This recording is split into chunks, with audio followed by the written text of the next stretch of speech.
I know it's not the point.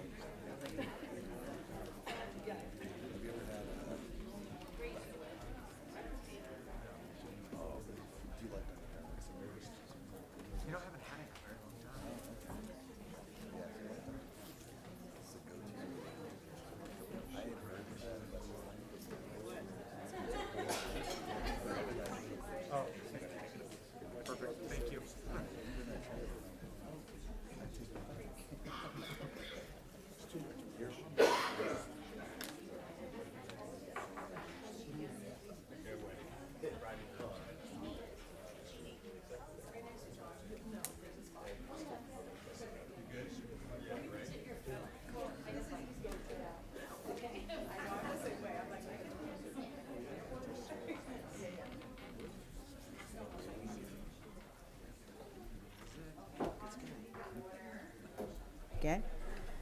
Okay, we're calling the meeting to order. Okay, so welcome to special meeting for the City of Hollister. Can we, Councilman Morales, do you want to lead us in the Pledge of Allegiance?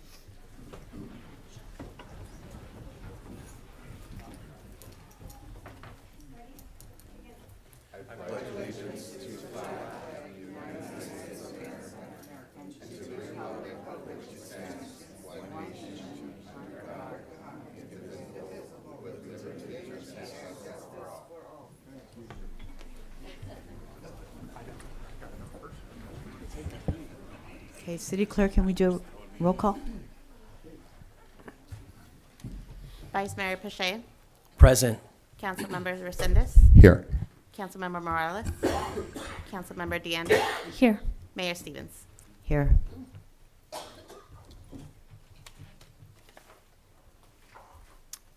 Okay, so we are here for Council Business 4.1 Fire Protection Services Contract Report. So can we have the staff report, please? Okay,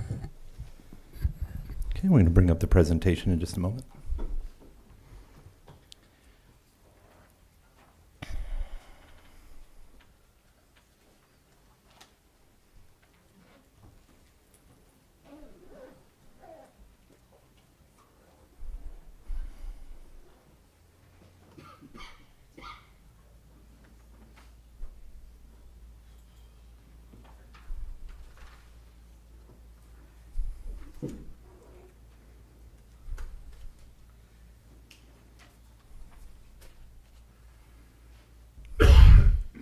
Okay, so thank you. I'm going to start with just a brief timeline, a little bit of a recap from the last meeting in case folks weren't here at the last meeting.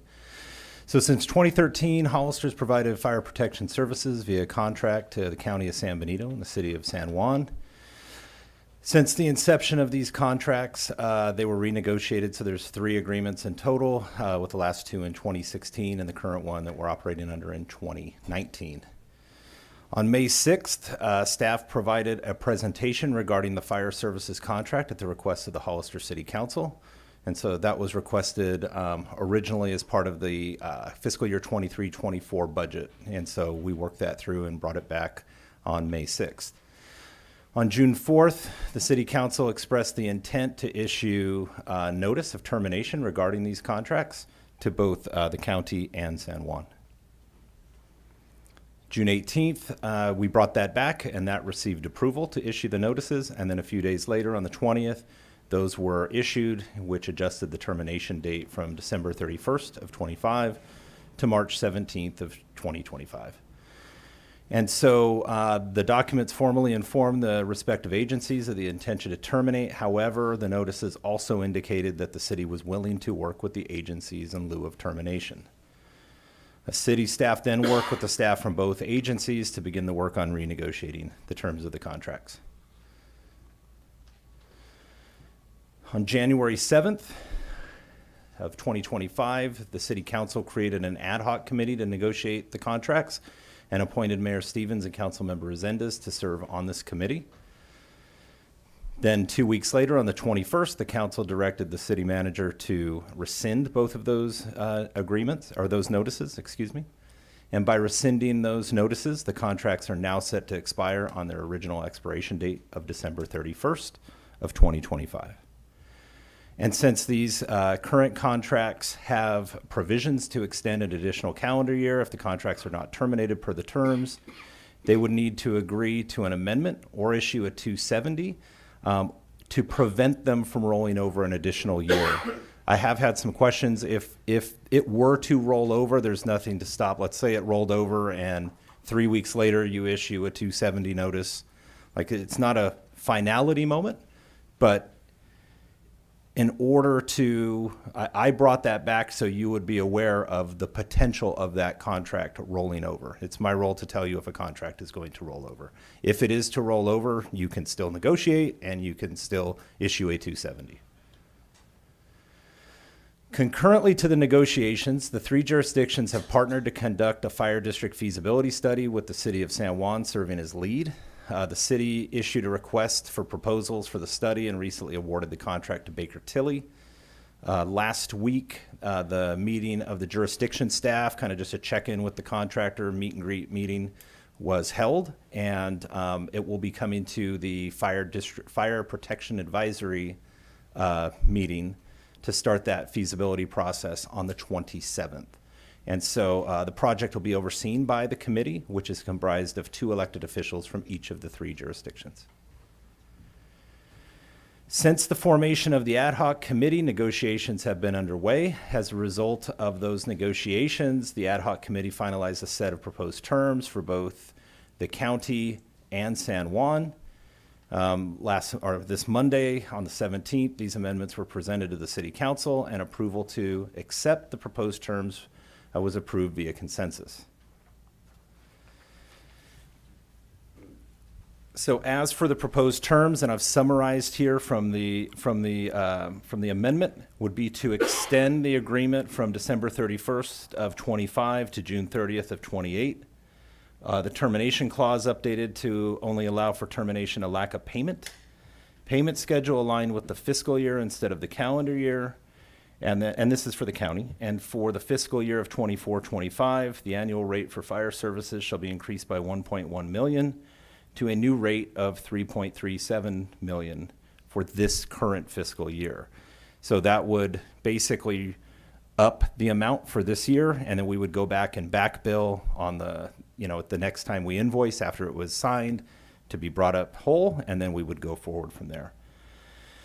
Beginning in next fiscal year, an annual escalator of 3% would be applied to the previous year's rate.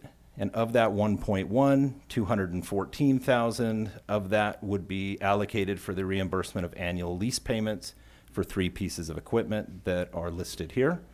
Those leases, it's one lease that has the vehicles, ends February 25th of 2031. And upon completion of the lease, the county would be able to purchase those pieces of equipment for $1. Additionally, the county can reimburse the city for up to $400,000 for eligible expenses included in the county's current fire impact fee study, incurred from the beginning of the term of the contract through February 28th. We did speak about what the eligible expenses could be. They would have to be items that were listed in the county's most current fee study. And then we would work with them to seek reimbursement for any purchases that we had that would qualify under that. Those dollars are collected by the county through impact fees that developers pay when they're building in the county. And so then those fees would be passed to us for expenses that we may have incurred.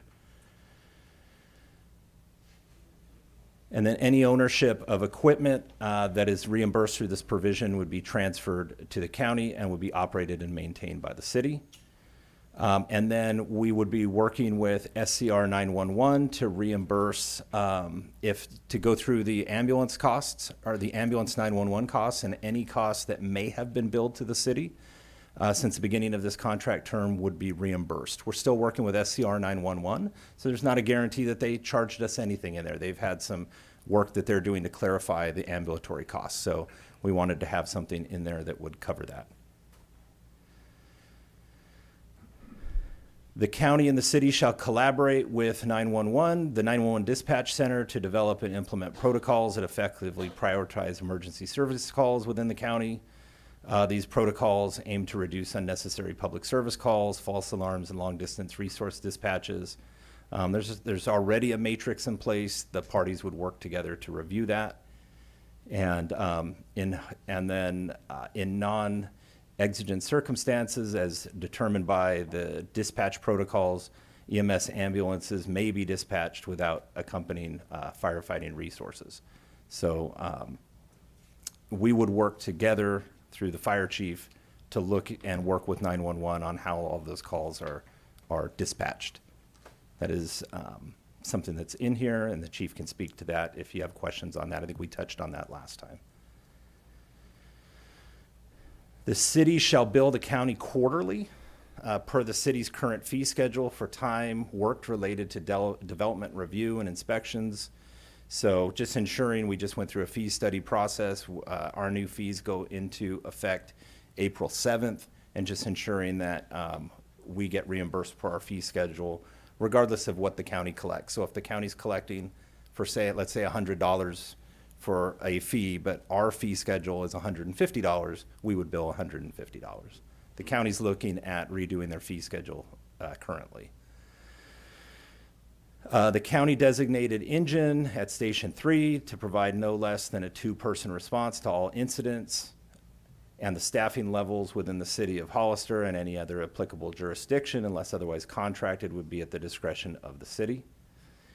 And then in the sole discretion of the city, may implement a brownout of Station 3, and that would not constitute a breach of agreement or a reduction of any compensation under the agreement.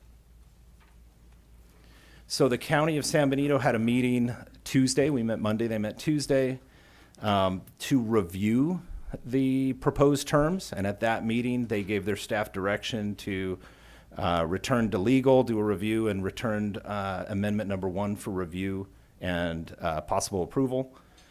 Yesterday, they met again, and to consider amendment number 1, they voted to accept all of the terms except with proposing one change, and that change would be to remove the brownout language for Station 3. So now I'll take a step through and go through the San Juan Bautista proposed terms.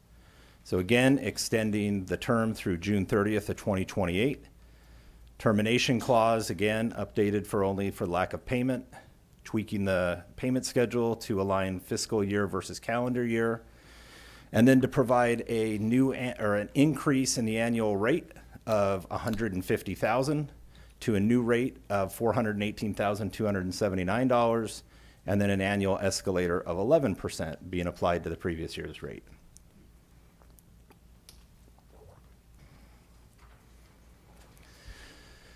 Additionally, there was language in there basically about the facility agreement that would be removed. There was language in there that we would be working to, when it was originally signed, and negotiate a lease. That lease was not approved, so we're taking that language out of there. We were paying the lease up until about January of 24, and also pay the utilities for that station. And then the designated engine at San Juan would provide no less than a 2-person response to all incidents. And again, staffing levels within the city and any other applicable jurisdiction, unless otherwise contracted, would be determined at the sole discretion of the city. So right now, the way the current contracts are written, they speak to the county's contract says there will be a minimum of 2 per engine at the county station, Station 3. And then the county says a minimum of 2 at San Juan. You look at the San Juan contract, it says a minimum of 2 in the county, and it says a minimum of 3 in San Juan. So there's been some confusion there. Ultimately, our contract with San Juan says a minimum of 3. So they met Tuesday evening, the 18th, and reviewed and discussed the proposed amendment terms. They voted to reject the proposed amendment and then approved the following items: that their negotiation ad hoc committee hold negotiations with both Hollister and the county's negotiation committees that they formed, and include the city of Hollister's fire chief, the interim city manager of San Juan, and the city manager of Hollister in these negotiations. They did not mention the interim CAO, but I'm sure that that would be something that they probably wouldn't be opposed to, but I wrote it exactly how the motion was passed. And then they opposed the 2-0 staffing at the San Juan Batista Fire Station. So next steps. So upon reviewing that information and those meetings taking place, the ad hoc committee requested the discussion regarding the responses from both the county and San Juan, and to provide additional available options. And then staff would receive direction this evening regarding those contracts. And so, as I've done with most any other of our items, my job is to bring options, we discuss, and then we get directions. So I may present options, I'll walk through them, and then I'm happy to answer any questions you may have. So option A would be to accept the county's proposed terms and continue to negotiate with San Juan. Now, as I've mentioned in the past, we have not brought, when San Juan had reached an agreement on one of the amendments, it has been said all along, we'll bring both amendments at the same time. They need to come together. We would be the last to sign. So that's why I don't have an agreement this evening with the county, even though they voted to bring one forward. Proceed forward with San Juan Batista's March 18th proposal. So I went over what they had asked for. That is an option that you could take. You could prepare new individual proposed terms for a minimum of 3-0 staffing at stations 3 and 4, including the removal of the city's ability to brown out Station 3. So with that idea, you're going back and you're proposing terms to each party, similar to how you've done in the past. We would go back and work as a team to say, this is what we would need to make that happen, and then we would have those negotiations, right? So that would be new terms. Option D would be minimum staffing of 3 at the stations. The city of Hollister to prepare a set of proposed terms that treat the county and the city of San Juan Batista as one partner. So one comprehensive price and set of terms. And those terms be prepared in partnership with the negotiations ad hoc, the fire chief, the fire union president, and the city management. And then the county and city of San Juan would work together to develop a partnership to meet the proposed terms of that we ask of them. So the idea would be, if this is what you're looking for, this is what it would cost, and we would present that to the county and San Juan, and then they would work together to figure out how they would meet those terms. Option E is similar. So the first 5 bullet points are the same, except each agency to provide the city of Hollister with a one-time payment for fiscal year 24-25 within 30 days. This compensates the city of Hollister for financial impacts during the negotiation process. So as you may remember, we issued the 270-day notice in June of 2014 after having discussions. Those negotiations, as you know, had been stalled, had gone back and forth. All the meanwhile, we are still providing that service of minimum of, although not contracted, a minimum of 3 all the way across the board. San Juan is contracted there, but not the county. And we continue to provide those. But every day that negotiations continue on, we are still providing those services. So what this is asking for is prior to we'll work to develop those terms, just as mentioned. We'll ask for reimbursement for this year and present those terms as well. Option F, and as I said, listing all options, would be to issue the 270 to both parties and focus on the city of Hollister. So considerations for any of the proposed options would be, if you do any of these, do you issue a 270-day notice alongside of it? And if you do you include a 90-day provision to complete negotiations? As you can see, we issued a 270-day notice in June, and we have already passed the 270-day period. We're right back here at the same place and have continued providing that same level of service, and we're almost through another fiscal year. Do you look at retroactivity for compensation? Or do you look at one-time payments to conduct the new negotiations? And that compensates the city of Hollister for the financial impacts that we have faced during the negotiation process. And with that, I'm happy to answer any questions you may have. Okay, thank you for that. Okay, so I'm gonna start off with a few questions, and I'll check in with the council. So, can you just let us all know, as a city, have we budgeted? So the budget that we have now, or the plan for our budget coming forward, have we budgeted for our fire services budget for the city for 3 per truck? Are you saying for the current year, or what we're Well, working to bring to you and next? what we anticipate we could do for next fiscal year? So what all the departments are doing right now is giving proposals that show a 10% reduction.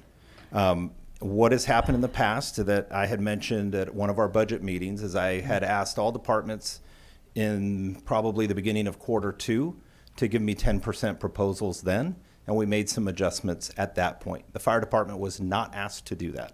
So all the other departments already have seen reductions. The fire department was not asked to do that. When Okay. proposals are brought forward, then we look at them in totality and make decisions once we look at it in totality. So it doesn't mean an automatic 10 all the way across the board, but you're looking at proposals from each of the department head at how they would propose to get there. Okay. So Okay. it is our goal to remain there. Okay, that was our goal. Our goal has been Absolutely. to remain at 3. Okay, and so if we were to accept a 2 on 1, then I guess in essence we would be absorbing the cost of that 3rd person if we wanted to remain at 3. Is that right? Yes, if absolutely. Okay, and is that what we've been doing basically all along? Because So- in the county contract, there's a 2 minimum, but we've been having 3, so that 3rd person, that cost has been absorbed by the city of Hollister? If you're strictly looking at contracts, then yes, we would have been within the terms of the contract at the airport station Uh-huh. to have 2 on an engine per that contract. Okay, The city has staffed them at 3 for the variety of reasons you've heard at the last meeting and many of the other meetings and from the fire chief's report out. okay, so we've essentially absorbed that 3rd person for that contract. Correct. So currently under this fiscal year, we have a fire budget of $16.3 million, basically 2.28 million from the county, which is 14%, 268,000 from the count or from San Juan, which is 1.7%. Okay, and then for the San Juan Batista contract, at the proposed level of 400,000, how many firemen does that pay for? How many positions does that pay for? At the current rate that the council proposed, which if I pull it back up was about 460 or so, you would be at all in probably 1.5 with all other costs. You know, it's not just, it's the equipment, it's the gear. To be at 3, that's essentially 9 staff. So that's where we're looking here as one of the proposals is, here is the cost overall. The county and San Juan are symbiotic. So here's the cost overall. Right. Because they're serving we're serving the county out of the San Juan station. It's a mutual benefit all the way Right. around. Okay. And then the stations also, it should be said, the stations also benefit the response to the city of Hollister as well, because then you have more available resources if something happens in town. Okay. Okay. I mean, and the reason that I'm asking these questions is because I've had different conversations with different people, including the president of the firefighters union,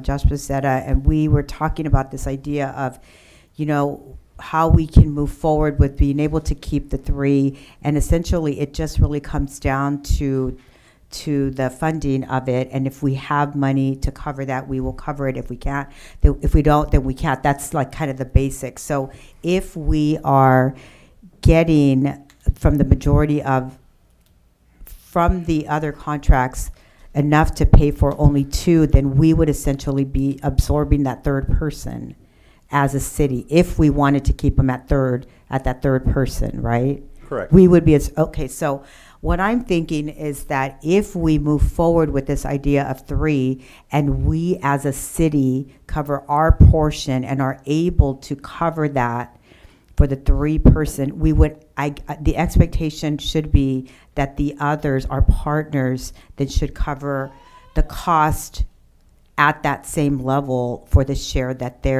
of their services. That's sort of what I'm thinking. And it's not a question. I'm just like, that's just where I'm thinking. That's why I was asking those questions. And then can you explain again that one point that you said about ensuring that during the negotiation period that there is some compensation? Can you explain that piece of your options again? So one of the options, that you could consider is, and just for illustrative purposes, let's say these are the terms that the group that we talked about puts together. You may say, in order to have these negotiations, let's talk about, a one-time payment for this last fiscal year. Because ultimately the fiscal year we're in right now, you issued the 270s back, the previous council issued the 270s in June because we had a revenue problem. That was your budget presentation in fiscal year 24-25 was, yes, expenditures need to be tightened, but we have a revenue problem as well. Your budget and fiscal policies say you will be reimbursed for the cost of providing services. That's why we do a fee schedule. We just did a giant fee study to figure out how much it should cost at animal control and how much it should cost at all these other areas. You go through that process. And that's what we had done when we slid the first proposed terms over. We went through that and figured out what we thought was fair. It was still generous. It wasn't the full amount that we had thought. We actually came down when we said 3.8 originally. And that's that idea. So if you think about it under a fee study, you just went through a big process where we approved 20 pages of fees. Some of them hadn't been approved since the 90s. And that was part of the revenue strategy. We're a business. And that's why we had that whole conversation of, if it cost $80 to do something, we should be charging that 80, not 10. Or if it's something that, is something, sometimes we'll have a senior discount or that type of thing. But this is a fee for service, and your fiscal and budget policies, and we mentioned that the first time, call for a collection back of what it costs. So that's where that was based in when we did the original terms that were placed forward. Yeah. Okay. And the reason that I'm asking these questions is because we know that we are in a really tight budget period, and the problem has been that we have absorbed some of these costs that have been related to the share of our partners.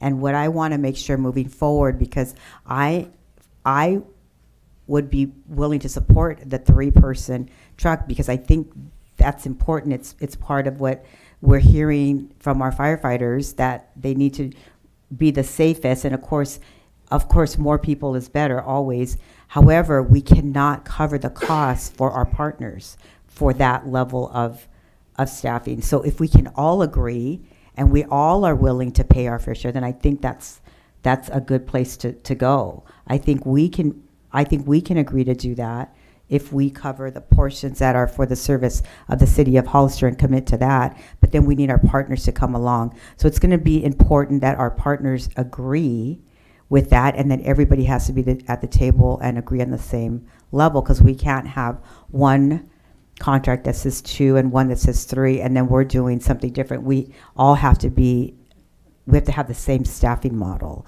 So those are just my comments, because ultimately it has to get paid for. We can't continue to pay for the contract as it exists now. There's just no way we can do that. We will be in the red and maybe bankrupt in less than 2 years. We just can't continue to do that. So we have to make sure that the service that we're providing is fully paid for by the contract, through the contract, and then we cover our own costs for sure, and they cover the part that is related to their service, because we can't absorb those costs anymore. Go And I ahead. think one of the options that we had in there was working with the fire chief, our ad hoc, city management, finance, fire union president, to go through that process, because there are mutual benefits by us having a larger network. And so, we're cognizant of that. Yeah, I mean, I think there are mutual benefits, and there are Absolutely. worries that when you have a larger group, that it's going to take longer. So I think it's going to be important that as we do this, that we consider that as well, right? We have to be really focused, and I think having some really solid direction of how we're going to move forward can help that process, right? That's what I'm thinking. So anyway, I appreciate what's on the options. Okay, I'm going to stop, and I'm going to open it up to others. Councilmember Resendez, you have a question? Okay. Sure. Thank you, Mayor Stevens. Thank you, City Manager. I do have a couple questions, and you might have already answered these, but I just want to reframe it and ask them again so that the public can hear it, our partners can hear it, and our employees can hear it. So number one, would you consider the City of Hollister to be in good financial health, Mr. City Manager? No. Okay. Are we currently, or have we been subsidizing the City of San Juan Bautista and the county for fire services? I believe we have been. Okay. And then in the new contract that we sent over to San Juan Bautista and the county, are we still not subsidizing them? Is my opinion that you're still subsidizing them, and that was a very, very generous offer. I agree with you. Can we continue to sustain services moving forward by subsidizing San Juan Bautista and the county of San Benito for fire services? No, and that's why we had proposed a 10% revenue reduction and a 2.5%, or 2.5% revenue reduction and a 10% expenditure reduction, because I showed that the general fund balance would end low, and you've historically been leaning on the general fund balance, which is your reserves, to balance that budget. You can only lean on your savings account until your savings account runs dry, and I can't bring you a budget that depends on more that your saving account holds. It's just like your budget at home. So what I'm hearing, and I've got a couple more questions, is that the City of Hollister, because of past policy decisions, is in financial trouble. Number one, let's get that straight. Number two, we have been providing fire services to the City of San Juan Bautista and the county at a discounted rate. We offered them a newer contract, still at a discounted rate. With it, with a funding proposal of 3.0. And they could have said, go back to the City of Hollister, tell them this is what we're concerned about. Let's have a conversation about it. But that was not the direction that they gave, according to your presentation. And I watched the meeting, by the way. And then the last thing I wanted to ask you, are we obligated to provide fire services for the citizens of the City of Hollister, California? So I'm going to ask our legal to speak on that. Maybe Rob, you could touch on that a little bit. And we did do a legal opinion on that and kind of walk through what that looks like. So the city is actually not required to provide fire services to residents within the city. It's actually also provided under the government code with immunity for not providing those services and or providing inadequate services. Okay, are we obligated? I think we are obligated to provide fire services to the citizens of Hollister, California, in my opinion. Correct. Are we obligated to provide fire services to the county or San Juan Bautista? And can I interrupt? And Sure. Rob, maybe you can touch on how that response and payment would work, Right. because we got So- asked that at the county as well. And I think there's some clarity that needs to be provided to that. So what would end up happening, however, is if the county, say, had their own fire department and they had to respond into the city to provide fire services, they would then bill the city for their response. And or if the state had to do the same, they likewise would bill the city for any type of response. As to your other question regarding whether the city of Hollister is required to provide those services to the county, they are not. And then I heard Supervisor Kuro at the meeting say that they're not obligated to provide fire service for the county. So a county board supervisor said they're not obligated to provide fire services for the county. Is that true? That is correct. And again, it would work similarly to how it would with the county responding into the city. The state would respond out to fires that did happen in the county and or other agencies nearby, Gilroy or other agencies, and then they would then bill the county for the provision of those services. And you would have extremely slow response times.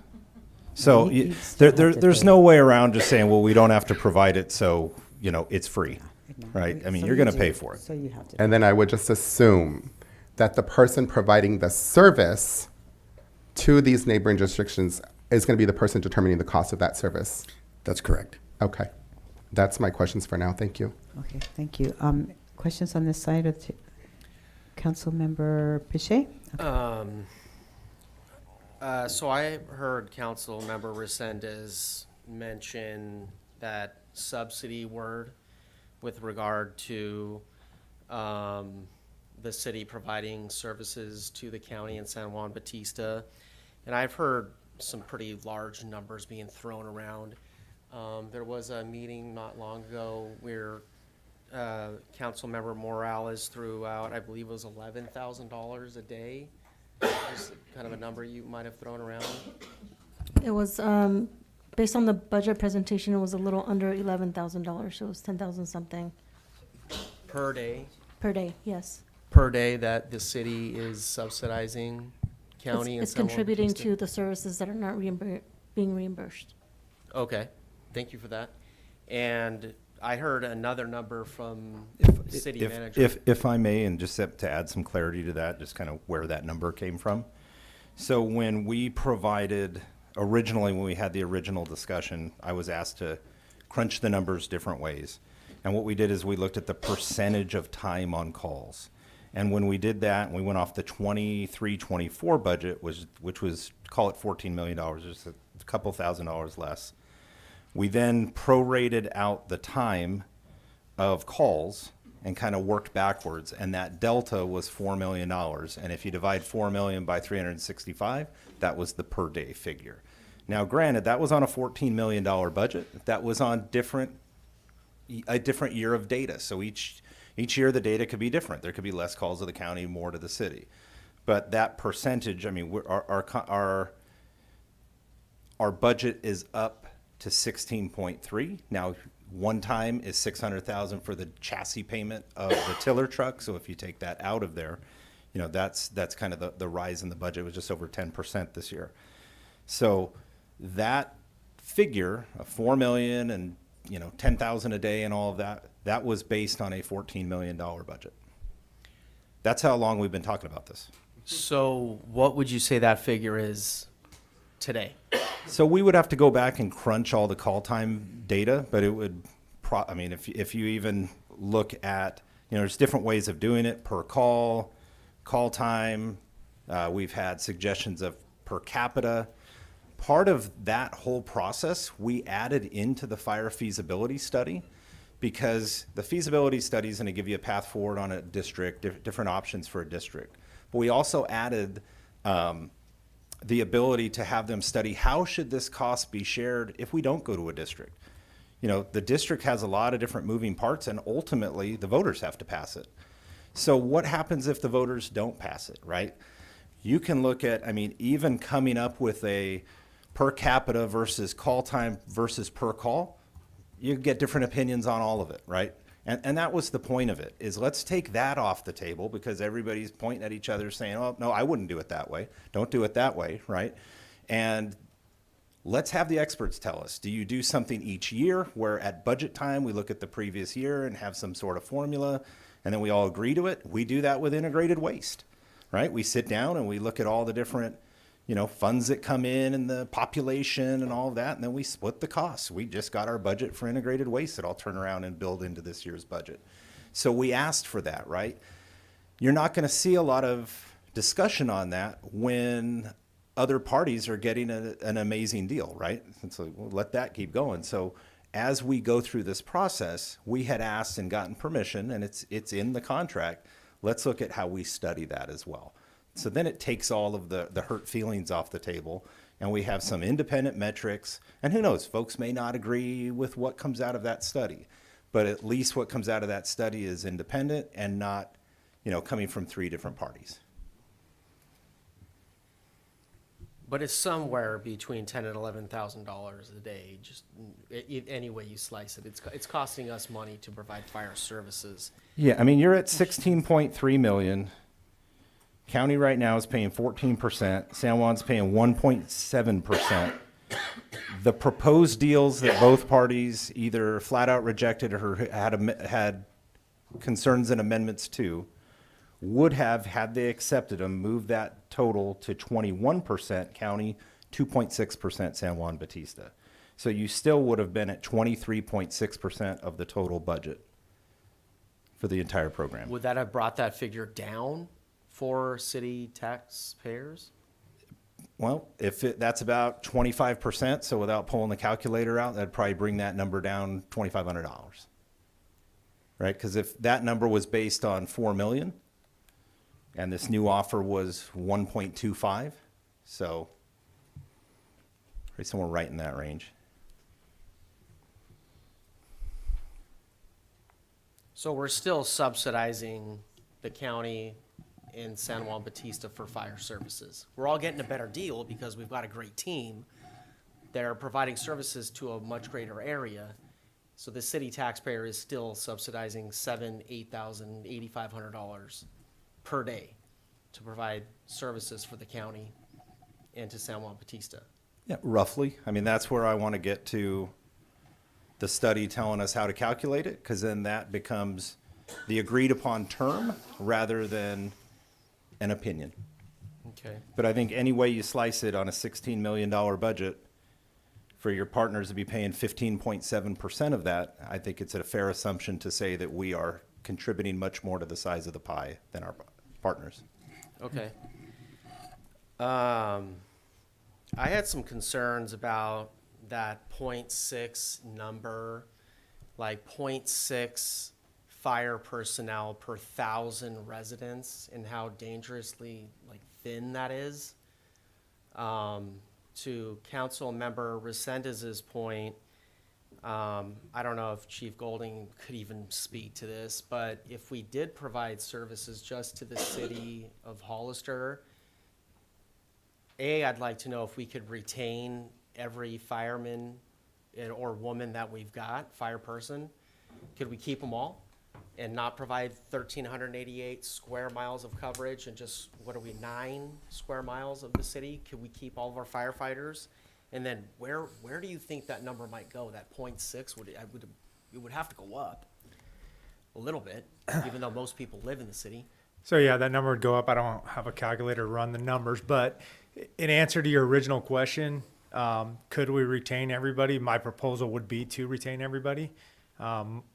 As I've talked to most of you at one point or another, and just about anybody who talks to me, the city manager and I have talked about it, based upon the surrounding area, the county, San Juan Bautista, what resources they have now or what they could realistically stand up if we didn't have the contract anymore, we would still need 4 engine companies to provide services just to us, or 4 companies. I would propose 3 engines and a truck.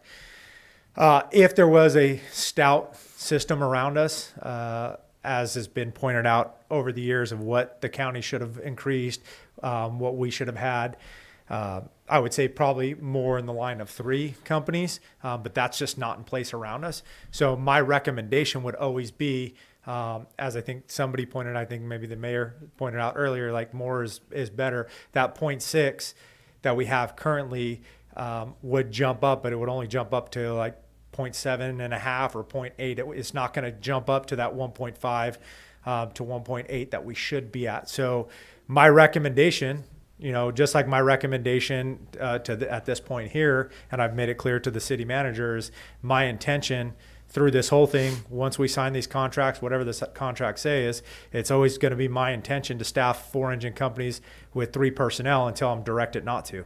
I mean, that's where we sit, and everybody's heard me all week long talking about it in meetings, talking about it on the news, like we are at critical staffing levels.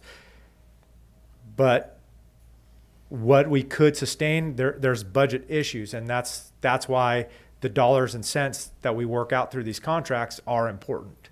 But I can't answer that question of whether we could retain everybody, because that's a much bigger, more complicated thing. There are some things, if we became just Hollister Fire and we're not providing services to the county, there would be some cost savings in some of these things, because if we're not driving as far on calls, we're not tearing up tires, we're not burning as much fuel. But the matrix of how much savings that is versus the cost, that's a much more extensive conversation versus what I could just give you right now. Okay. Yeah, and there's provisions in the agreement that the county gets the first right of refusal to buy the equipment that we purchased in the contract for fair market value. What we had proposed was take over the lease payments. That's not the way the contract's written. So you would potentially, if they're interested, have a one-time bump of selling them all of that equipment as well. So, I mean, there's a lot to compute there. So, there's a lot of moving parts, as the chief said. So I thought in my heart was, I wanted to save fire personnel. My biggest concern was when you go to a service area of 1,388 square miles down to 9, the chances of keeping all of our fire personnel and all their professionalism and their years of service and all that you learn along the way, we would be in jeopardy.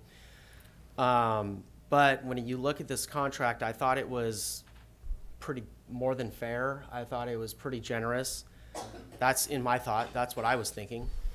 But a couple of the sticking points that I noticed were when you look at, the citizens and the constituents and the community were a couple, right? When you listen to the people, right? They were staffing levels in San Juan at 3, and the language was 3 on one document, 2 on the other. Folks in North County, I have family and friends in the county. I don't want them to reduce services, right?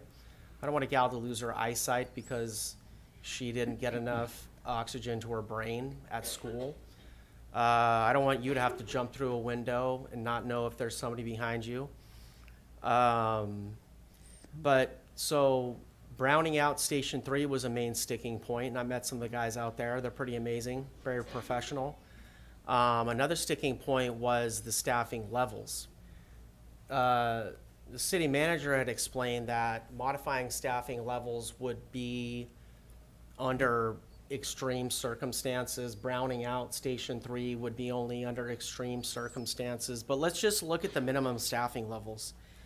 The minimum staffing levels, if everybody read the documents, and I'm sure everybody in here probably took a look at the documents, is 3 at Station 1, 3 at Station 2, 2 in San Juan, and 2 at Station 3. So it's 3, 3, 2, 2, and a battalion chief.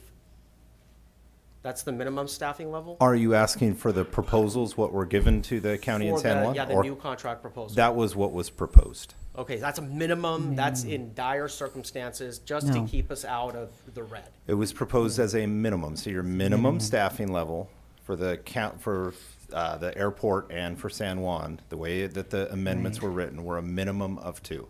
So that's 11 when you include a battalion chief. How Correct. often did we, seeing as how we were doing some subsidizing, whether it be 7,000 under the new agreement or 8,500 or 11,000, how often did we ever operate at that 11 firefighter level, like during the life of this last agreement? No, I think we need to clarify what this.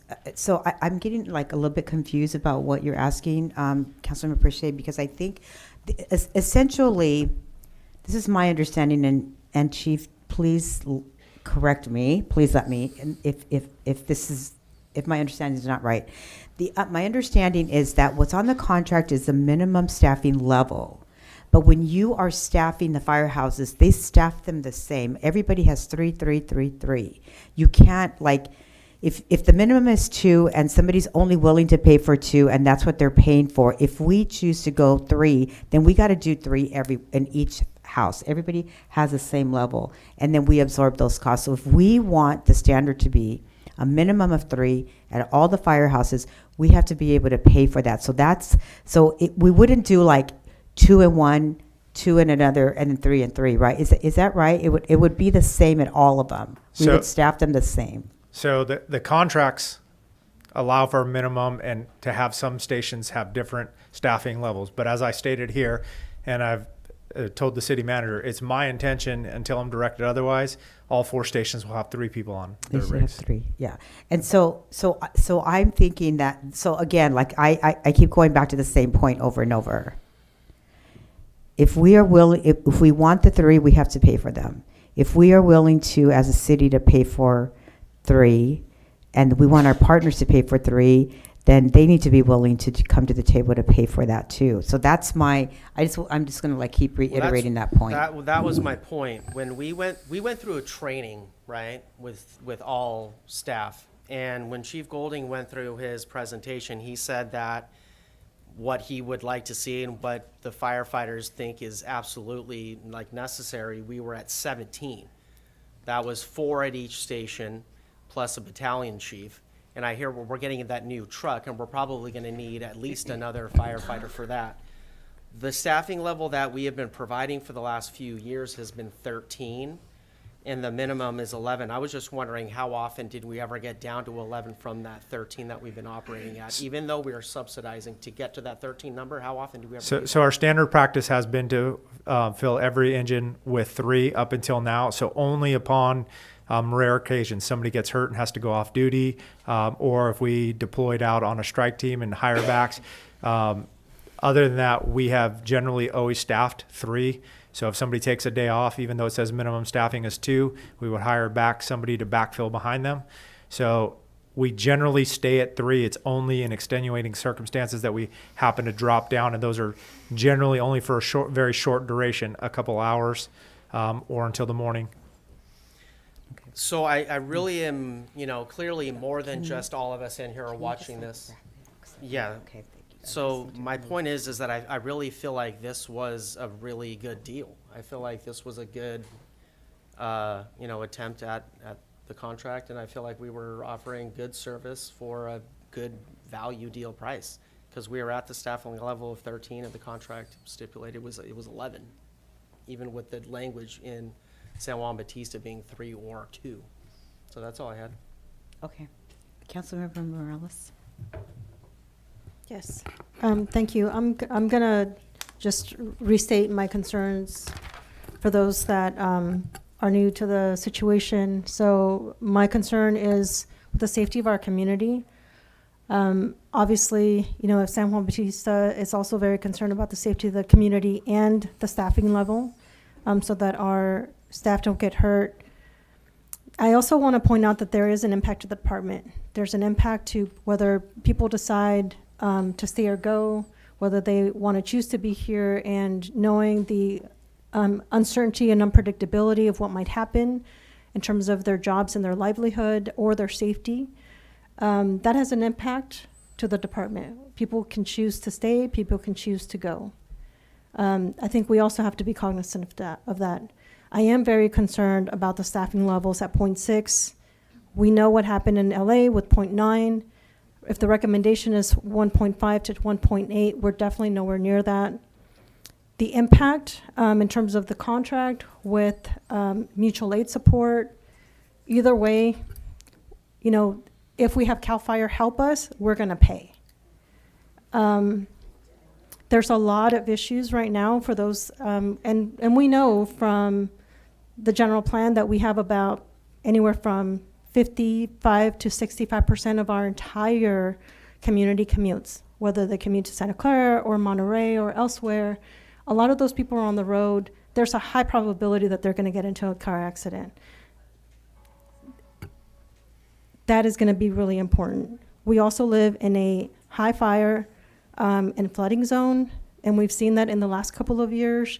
We need our first responders to be healthy and available, and we need to have the appropriate staffing to be able to deal with emergencies. We've heard from residents, or I've heard from residents, I've heard from other elected officials and other jurisdictions, the issues that we're having with fire insurance being dropped, paying more. Some of the Board of Supervisors in Monterey County said that their fire insurance was dropped, and it doesn't matter how much he pays, he's not going to get any. That just contributes to the issues that our residents are going to have, whether they understand it now or later. When it happens to them, they're going to start looking to us for answers. There is still a cost to the city. Any way you slice it, we're still going to have to pay. We just have to evaluate the cost and what are we going to subtract from the city in order to provide those services. I am also, and I hope my fellow colleagues read the legal opinion from council about the termination language. I'm very concerned that we are not able to terminate this contract unless they stop paying. So if it's an agreement if there's an amendment by mutual agreement, we can say, hey, we want to change the terms, and our partners can say, no, take a hike. That's very concerning, and we're stuck for 3 years. So they could have a significant negative impact to our budget for 3 years without the ability to be able to terminate the contract or successfully negotiate terms to better the conditions on either side. I think overall, I appreciate the city manager's analysis and options. I think as we move forward in terms of looking at those options, that my colleagues on the council also consider having a timeline for completing this. I love the 90-day provision to complete negotiations. We're a small community. We have to work with San Juan. We have to work with the county. We don't have money as a community or resources. The best way we can survive is by pulling our resources together and do the best for each other.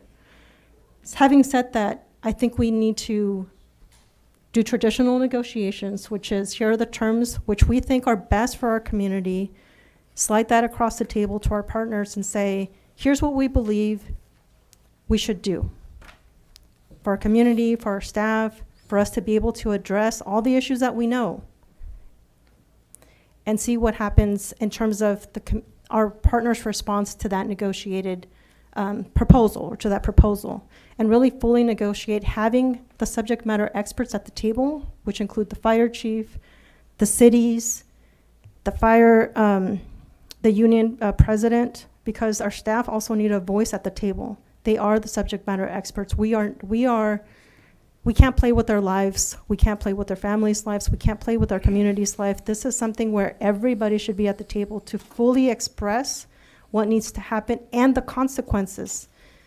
The more minds, the better, and the better the outcome. But we do need to be diligent about the timelines, and I would like to see a token of good faith in a form of monetary contribution to the city so that we can move forward with a fresh start and really focus on a solution that's best for everybody here. Yeah. Thank you. Okay. Any comments or questions? Are you sure? Okay. Anything else? Okay. So we are going to move into public comment. Yeah. One quick question, Chief. Thank you.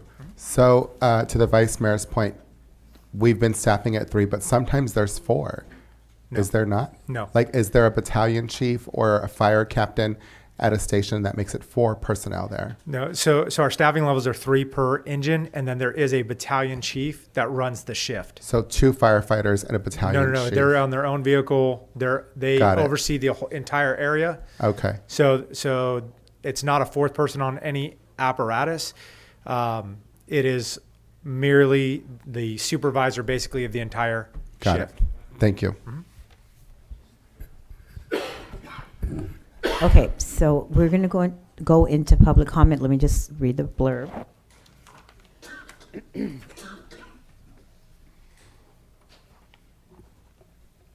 Okay, so the just oh, wait, no, sorry, I don't have my little blurb here, sorry. Okay, so I'm just going to remind everybody, so we're going to be at 3 minutes. This is just one item. And I'm going to ask you to make sure that you have your cards up here with the clerk. And then she'll call 2 people at a time. And so just be ready to follow the person before you. I'm just going to ask everybody that has signs to be careful with your signs. If you're putting them up, don't block the people behind you. I was supposed to say that earlier, and I forgot to say that. Thanks.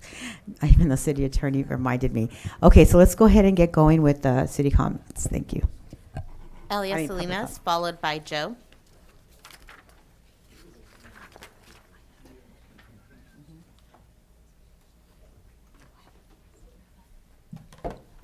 Good evening, Madam Mayor and City Council members. I want to thank the mayor for the questions that she's been asking today.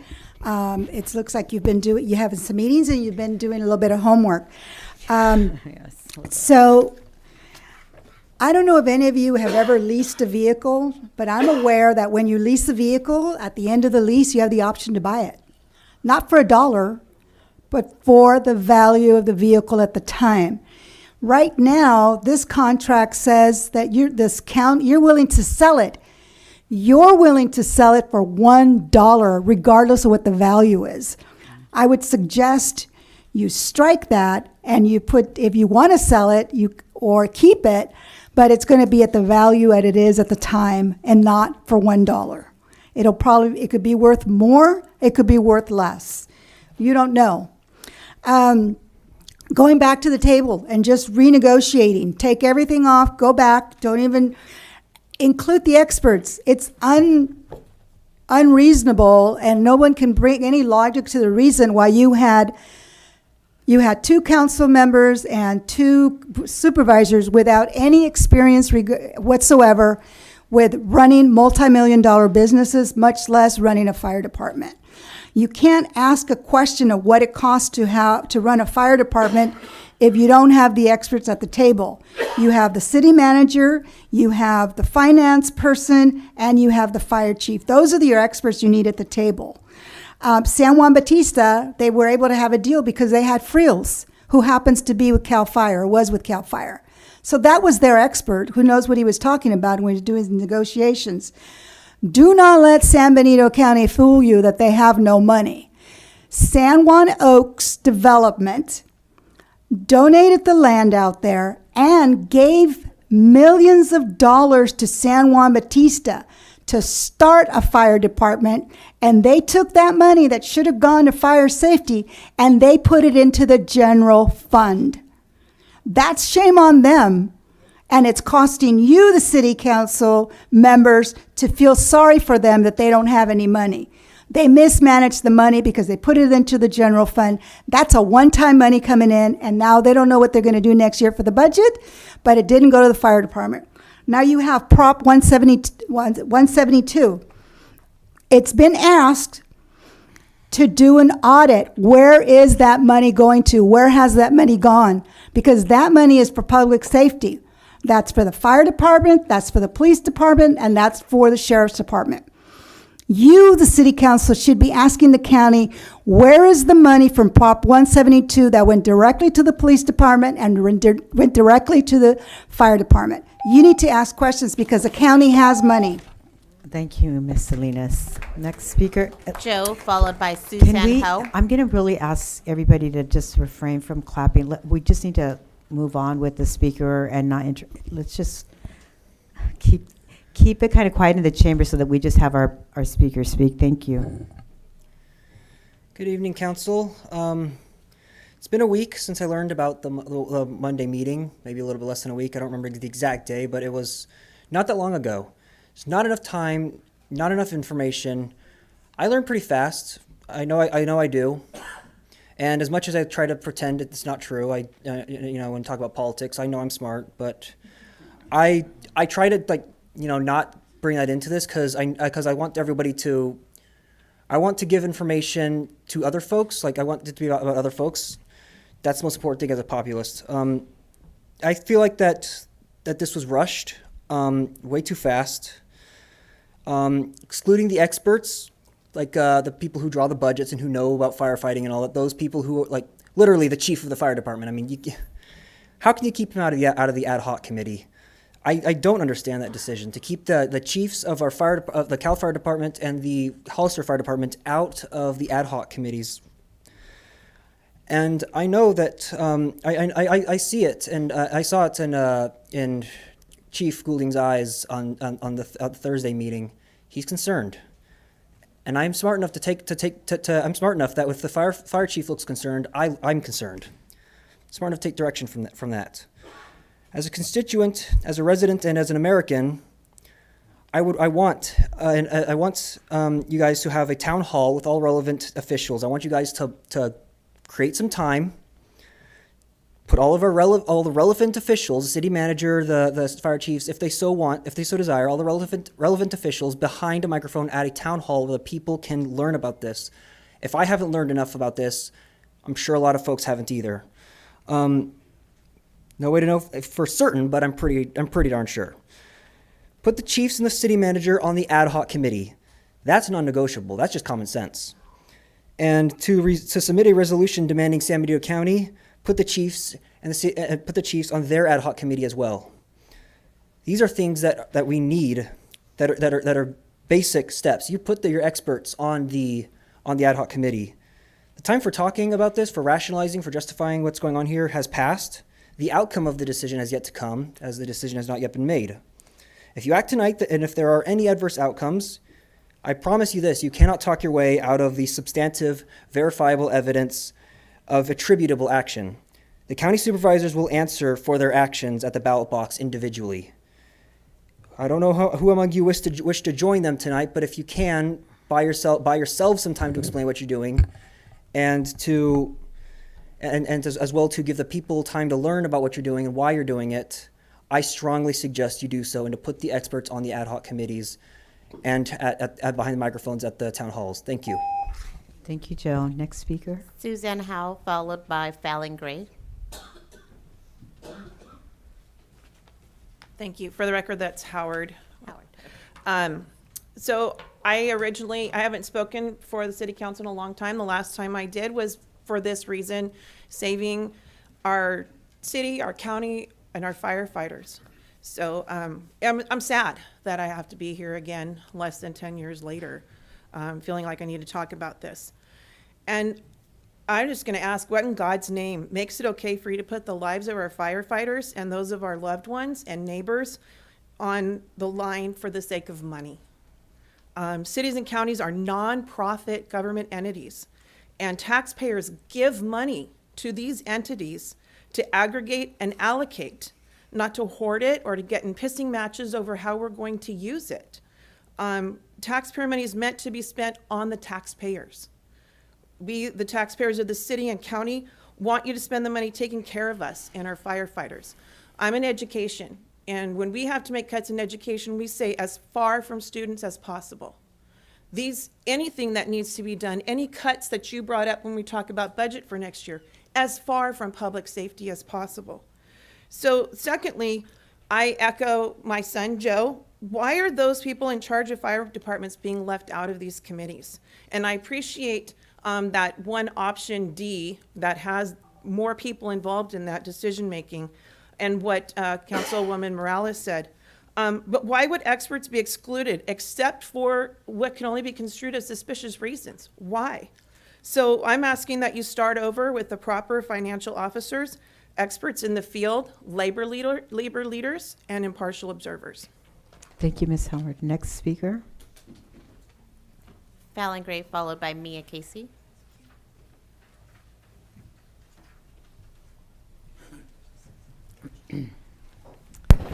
Good evening, council members. My name is Fallon Gregg. I'm here tonight to support Mayor Stevens and the council.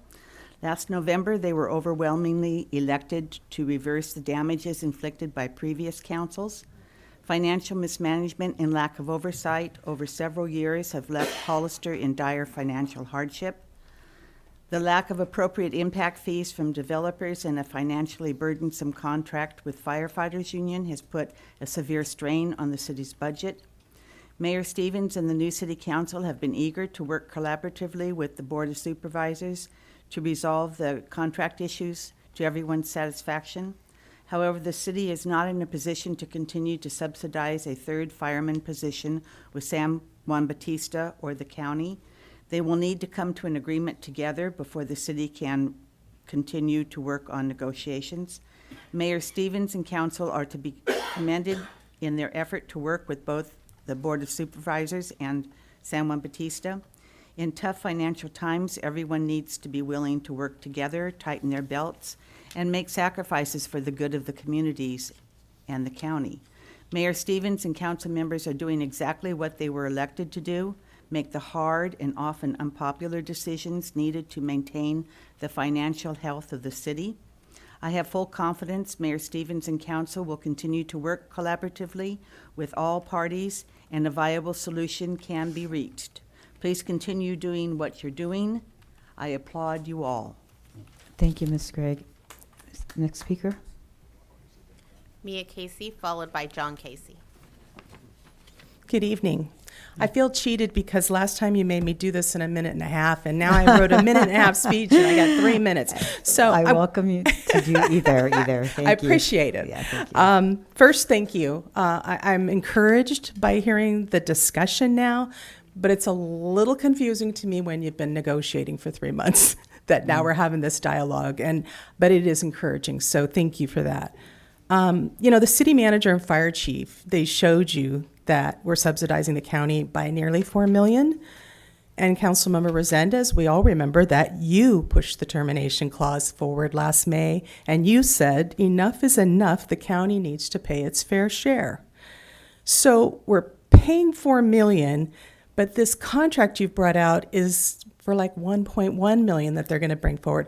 What about that other $3 million? It's really not responsible, and it's not helping the taxpayers. And like what other folks have said, I appreciate you wanting to do the work, but you're not contract negotiators. So why lock out the city manager and our fire chief? They're our experts. So these 3 months, you could have been working with them. Why was San Juan Bautista not included? And it just feels like, why the secrecy and why the backroom deals? That's how it feels. Now the county wants brownouts off the table, and frankly, I applaud that. We don't want to be cutting down on our services. But one thing that bothers me is that means the city has to keep that place open for 24 hours a day.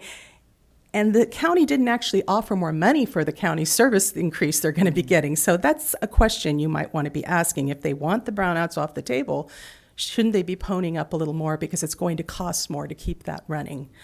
Also, their insistence on 2 firefighters per truck, and because they don't want to fund a third, even though it's been clearly shown that it's unsafe to have 2 firefighters on a truck. And it also impacts our ability to respond. It slows down service. So this is serious. People will lose their lives. Firefighters are put in jeopardy. Homes are at risk. And as Councilmember Morales said, fire insurance is an issue. So I'm going to urge you to reject this contract tonight and do what everyone is saying. Go back to the table. Bring San Juan Bautista, our city manager, our fire chief, and anyone else that can help the situation. And really do the right thing by Hollister residents. Don't make us pay anymore. We've paid long enough. Thank you. Thank you, Ms. Casey. Next speaker. John Casey, followed by Alice. Good evening, Mayor Stevens and City Council. In 2018, Ignacio Velasquez foresaw financial strain once the SAFER grant ended. He voted no on this current 2019 contract. A fire district is probably not the answer, as citizens believe we're already paying too much in taxes. We must now prioritize public safety dollars across the county, similar to our approach in the city. 70% of what we spend is on public safety, and the county is way, way below that. We need a full accounting of the Prop 172 funds to ensure transparency and effective allocation. The county's removal of the brownout provision without additional monetary support impacts on those fire services. The city is considering a 10% budget reduction across all services. For fire services, I propose the county that they make up that 10%, or whatever right number is to say that with this will increase our revenue without reducing expenses. Additionally, we should implement a county parity increase over the next few years. which would give the county time to manage their budget to align with the public safety priorities, like what San Juan Bautista did with their 11%. I can slow down because I have 3 minutes when I did this in a minute. Excuse me. The contract should also specify 3 firefighters per truck to ensure efficient and safe resource use. Multiple stations being deployed is not efficient. We heard one of the talks about, when there's two people on a truck and the truck goes out, they've got to bring another truck in to have that third person, which ends up being 4 persons and 2 trucks. I remember that the fire chief talking about that. When you provide a service, you should get paid for that service. So again, I agree. Please take this back and bring in the experts to negotiate a true and fair and safe contract, including not giving away our equipment. I don't know exactly how we thought that doing the lease thing was a good idea, especially when we're going to continue to operate the equipment. I think that's a bit bizarre. Together, we can prioritize the safety and well-being of our community and our firefighters. Thank you. Thank you, Mr. Casey. Next speaker. Alice, followed by Catherine Sanchez. Good evening. I evening. also am very encouraged at the fact that you guys are considering thinking about this. It's been pretty scary, actually, thinking about it. I know, Mr. Resendez, you talked about your family, your mom having a stroke, and how important these guys were to you. And my mother-in-law had the same. So these guys, to me, are heroes, and I want them here. We all need them, and I think everybody in this room knows that. So I also, along with everyone else, am asking, please go back to the table, get everyone involved, take all your options, as well as the budget. I don't know your budget. I don't know how things are allocated, but consider taking some things off the table. For example, the entertainment. Do we really need that? I think we need firefighters more, my opinion. Thank you. Thank you. Next speaker. Catherine Sanchez, followed by James Connor. My name is Catherine Sanchez. I'm a Hollister resident, and I support the council and the mayor in the negotiations. I live within the city limits, and I want the council to hold together and get this agreement across the finish line. I support what you're doing because it's important. The agreement is for all the residents throughout the county of San Benito. A fire can happen anywhere and affect all my neighbors. It is not going to matter where our property is located in San Benito County. We are not a business. We are public service. I say we because I feel I am in this with you, because you are elected to represent me. And I urge you to continue. Time is of the essence. I saw that in the contract. There's a lot of words, of 40 pages, but I did read that. Time is of the essence. And I understand it's a negotiation. And to me, that means you're making difficult choices on behalf of the residents that elected you. And I urge you not to pull back, but instead to keep working to get this done. And don't let this agreement automatically renew without an amendment. There's a lot of folks involved. There's a lot of years of experience, and I believe truly that the people are bringing their best thinking to get this agreement done. In the action you take tonight, I'd ask that you give the staff direction to keep a focus on priority of neighbor safety everywhere, best use of limited dollars, because the cupboard is going to go bare, as I keep hearing, and persuading stakeholders that they always keep in mind it's a negotiation, it's not an extortion. Thank you. Thank you. Thank you, Ms. Sanchez. Next speaker. James Connor, followed by Heidi Connor. Hello, and thank you for having me, everyone but Roland. My name is James Connor, and I'm a former U.S. Coast Guard rescue swimmer stationed in San Francisco, and I've also started a couple of global security companies. And I have a vast experience in my early years with search and rescue. and I was just talking to the chief about this. 3 is great, okay? But 4 is actually the OSHA standard. 2 in, 2 out. If you have 2 people at your house, you can't send 2 firefighters in with a respirator to rescue a baby without 2 people outside. So 3 is not enough, okay? So I encourage you, this is why you guys should not be sitting in a room with experts. I do a lot of very technical global things. I do not, and I know a lot, okay? I have a patent in AI. I still bring in experts. And I can't imagine any of you guys doing this, except you, sitting around making decisions without experts, okay? So I encourage you to get the experts and listen, and you could ChatGPT this, by the way, okay? It's not that difficult to figure out what the OSHA regulations are, okay? And to have this be a safe community. I come from a reservation in Montana. You know, I'm lucky because less than 1% people, you know, my people come out of reservation, okay? But I could afford to live in Palo Alto, but I don't. But there's a lot of people here who can't, okay? So I expect you guys to do the right thing and fund these firefighters, because if these firefighters go into something and anybody dies or they die, believe me, you could be held accountable, okay? You have a lot of protection, but you don't have protection against willful negligence. And I will submit to you right now, because I will personally sue each one of you if anybody dies because of your decisions. Thank you, Mr. Connor. Next speaker. Heidi Connor, followed by Jeannie Wallace.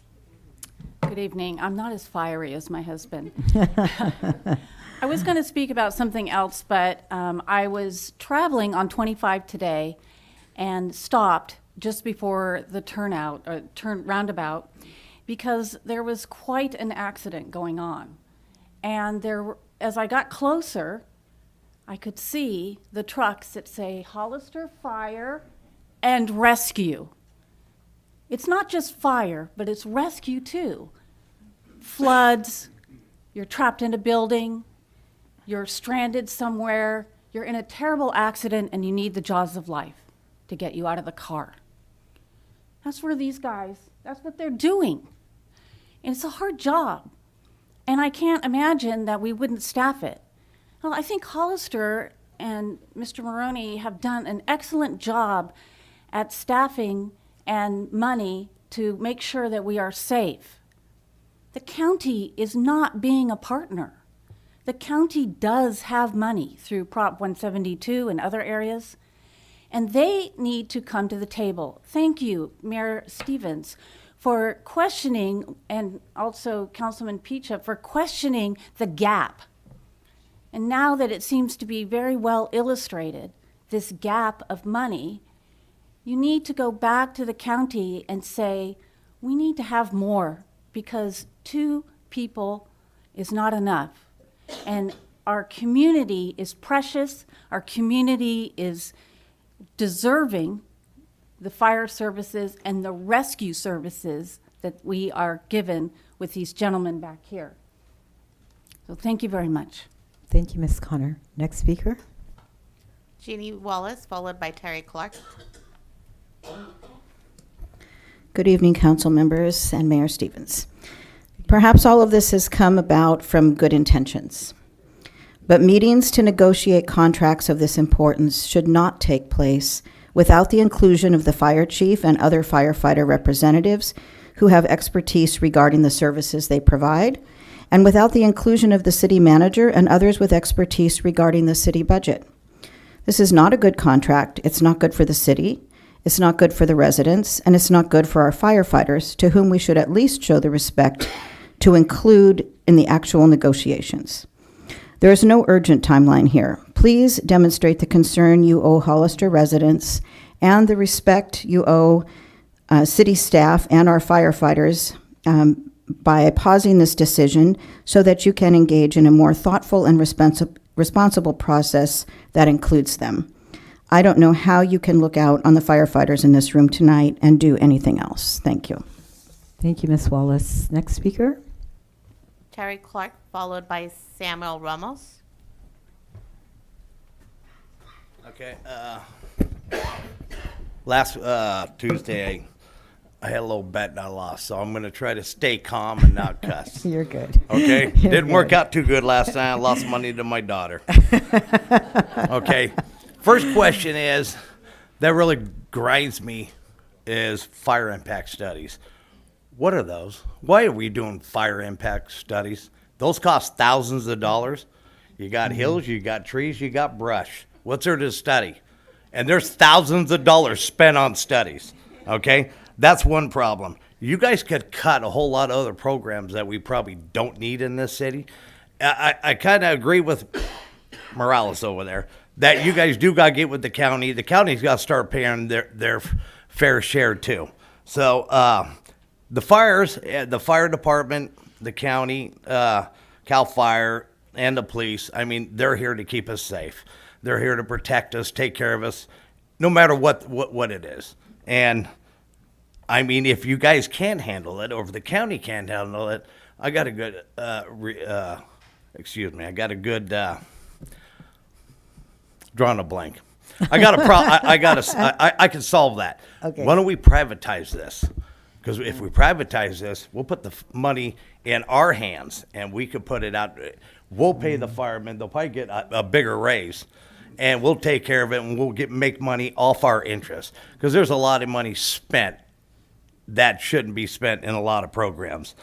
I'm losing my train of thought. Damn it. Okay, well, basically, I mean, a lot of government gets in the way, whether it's at the Fed level, state level, or city or county. You guys get paid through us. You work for us. And the bottom line is you need to take care of our firefighters. Because government always seems to screw up stuff whenever they get their hands involved in it. The other thing, I think my last note is, and this might disrupt some people in this courtroom. I personally don't care. I mean, not We courtroom, get that. excuse me, city hall. This only happens in blue states. It ain't happening in any red states. That guy's from Montana. Where's he at? Or did he leave? I got family all through Montana, all through Idaho. The fire and police, sure in the hell, sure, they always get paid. There's no problem. It's only California. Tampon Tim over there in Minnesota, he's $500 million under budget because he let his city burn. Okay? It's not happening anywhere else but in states like this. Let's take care of these guys. They deserve it. Thanks. Thank you, Mr. Key. Mr. Clark. Next speaker. Samuel Ramos, followed by Carol Lenore. Hi, how are you? Hi. City Council. I am Samuel Ramos, and I'm an elder man. I mean, I've been here for 50 years, and I've got my credentials. And I'm not coming here to point fingers or to tell people how to do their job. And I think I really like what I've heard from some of the people that that they come in trying to advise. And that's good, your intentions, but one of the main things that I'm here for is to speak for our mayor. And I can guarantee you that our mayor has integrity, and so I campaign for her. So you can rest assured that this group will do the right thing. And you come in with your advice, and they will hear you. And we're not, I don't think any of these people are down on the firefighters. And some of the media has brought up some stuff that's not nice, I mean, the divide and conquer, come on. We're supposed to be working together. Yeah. So I can assure you that because we have Stevens as the mayor, we will come through this thing, and we will do well with her group. Thank you. Thank you, Mr. Ramos. Thank you. Carol Lenore, Next speaker. followed by Leslie Jordan.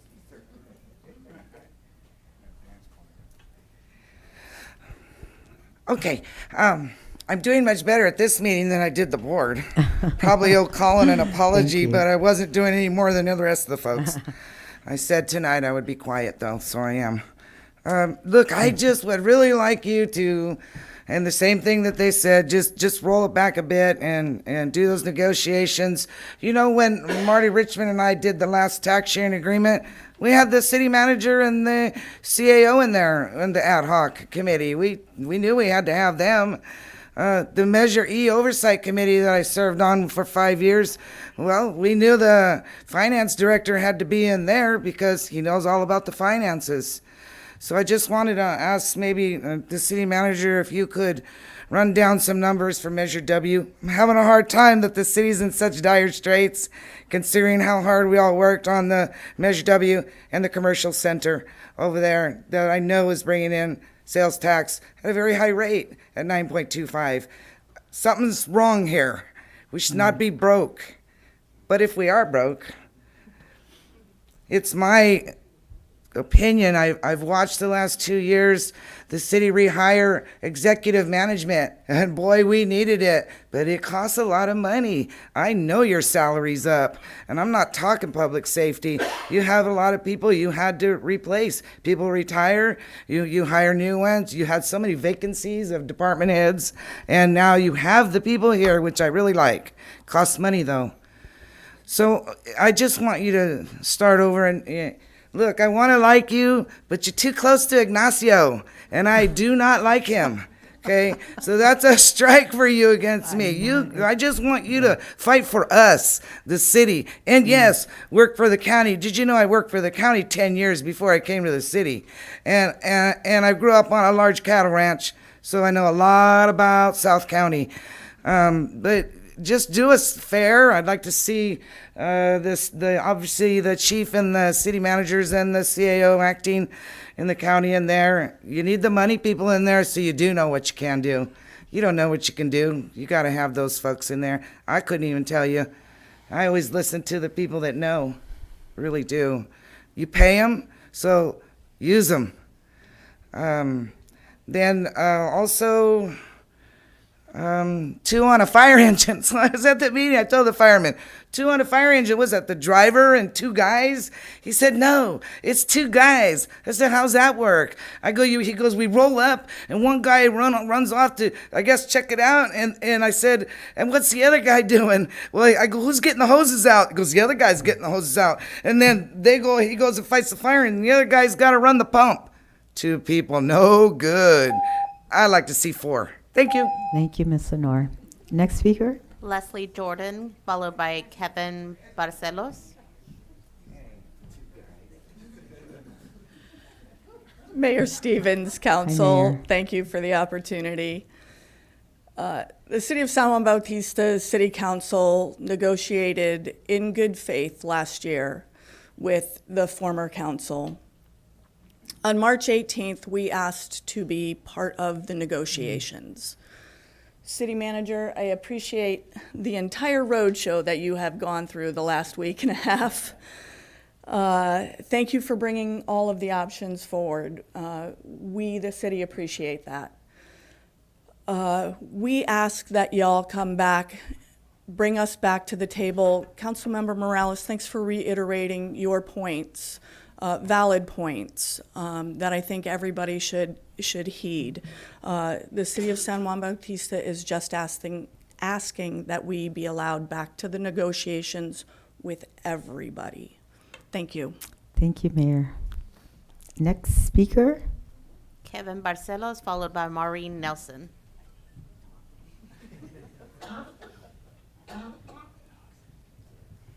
Kevin Barcelos.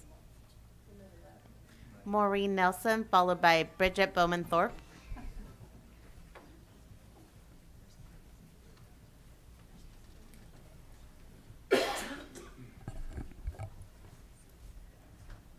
Good evening, Madam Mayor, Council. I just lost my extra 3 minutes to jot down what I was going to say, but here we go. Thank you for this opportunity.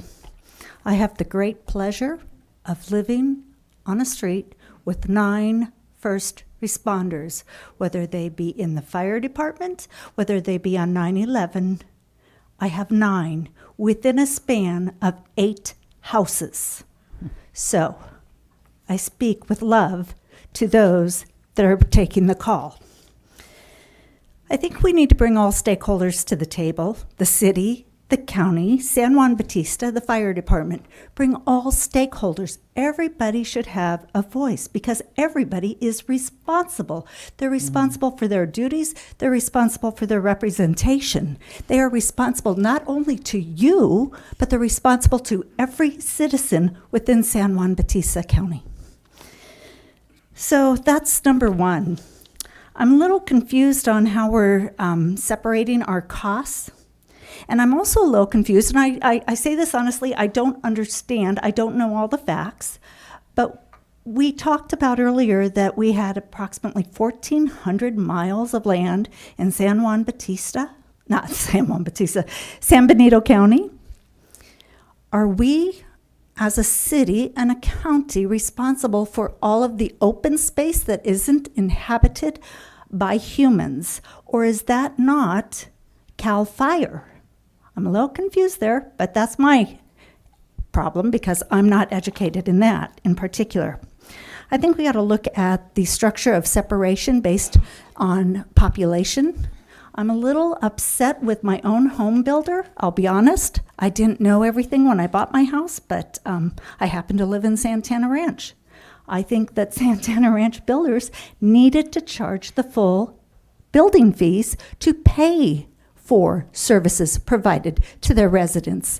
And that wasn't done. They got a special deal. Special deals are off the table. We're living in tight times. Every penny counts. We don't give priority. We don't give favors. We go by the rules. And if the rules state that the fees are X per acreage, per lot size, per however it is, those are the fees so that everybody can base it accordingly. There's no favoritism, there's no bias, it's all clear and simple. So that was where I wanted to go with this, and I just think that we really need to take a look at how we're presenting ourselves, how we're negotiating, and we do need fire, and we need safety. So thank you very much for your assistance. Thank you, Ms. Nelson. Next speaker. Bridget Bowman-Thorpe, followed by Valerie Harmson.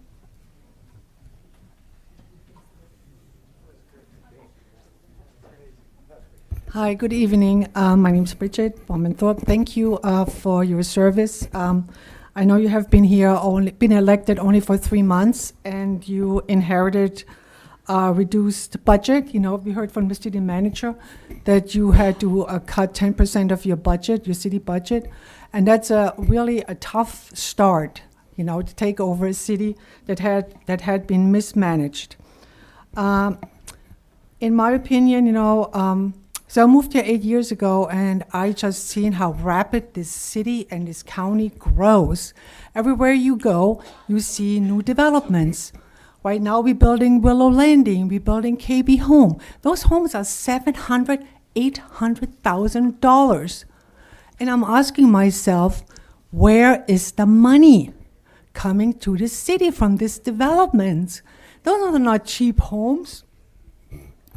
I mean, I literally just checked one new model home. I was like, where are the impact fees? The city and the county should be rich, flush of money from all these developments. You know, I'm asking myself, what happened here? Something went just awfully wrong, you know? I mean, where are the impact fees? I feel like now you're feeling the pain right now from this mismanagement, giving away reduced impact fees from prior city council and county supervisors. It's really unbelievable. Exactly, where is the money from all these new houses? San Juan Oaks, I mean, that's county.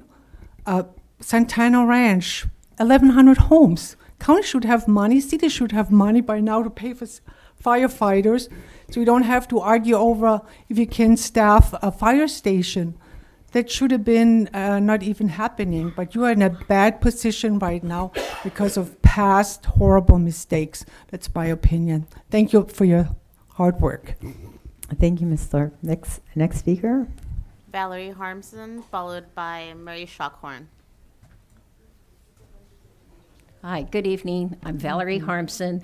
I don't really understand people talking about our firefighters like you know, nobody in this room, nobody in this county does not respect these men. They have a hard job. They take good care of us. We should pay them. Yes, we should do whatever we can for them. But if we don't have the money, we have to use more resources and understanding.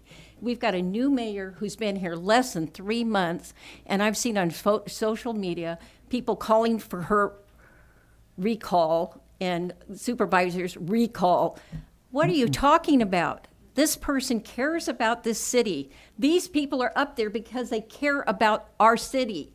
We should respect that and know that they're trying to do the very best they can for everybody in this room, everybody in this city, and everybody in this county. And the problem we have is that we've got ongoing people who did not actually win elections, going on social media, attacking, and how they would do it so much better. And I heard her I'm sorry, Mia, come up here and say there should be an accounting, some type of accounting on 10-something. Well, Okay, Ms. Harmson, Ms. Harmson, You know what? Ms. Harmson, Just stop. Can you, I mean, just. Well, you just know, give your, honestly, it's okay, yeah. it's okay yeah, for them talk- to talk about Ignacio anytime they want. Yeah. That's the It's- problem here. yeah. I think Sorry. we really need to respect this city council, our board of supervisors. We voted them in. We want them to do their job, and we want them protecting our county and our city with good fire service.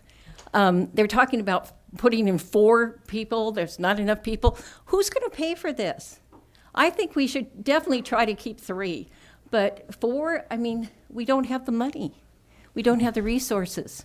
So we have to work very diligently to make sure we keep on all these firefighters. They deserve it. They work hard for our city. They work hard for our county. And move forward and stop, all this backbiting stuff. It's got to stop. Thank you. Thank you, Ms. Harmson. Okay, next speaker, Mary Shakoran. is she on Zoom? On Zoom, okay. Hello. Can you hear me okay? Yes, we can hear you. Thank you for the opportunity to speak. I wanted to thank, first of all, the City Council and the Mayor for trying to negotiate something that would be workable for the county, that is a fire protection plan agreement, and also with San Juan Bautista. And as a member, or as a resident, longtime resident, almost 40 years now, I guess, of the area that's near San Juan Bautista's fire station, I was really disappointed that the city of San Juan Bautista voted against accepting an agreement. I thought, it sounds like a pretty good deal. The city of Hollister is actually subsidizing quite a bit, not as much as perhaps before.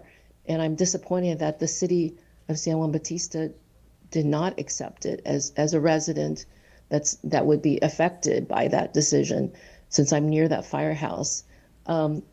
So I encourage the city to try to work with other parties. I know it's difficult, and maybe you have to get the other parties to collaborate and figure out something themselves, since they're not willing to accept a pretty good deal. I know that the finances of Hollister are really challenged right now because it's having to cut 10%, and it's really a problem. The financial problem's been inherited from the mismanagement by the past city council. And I had a question, which is it possible to renegotiate some of the things, as some previous speakers have mentioned?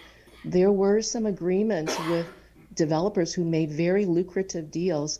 I remember in almost a year ago, March 2024, the Hollister Mayor and City Council approved I think it was $25 million discount on maintenance fees. These are like impact fees for Eden Housing.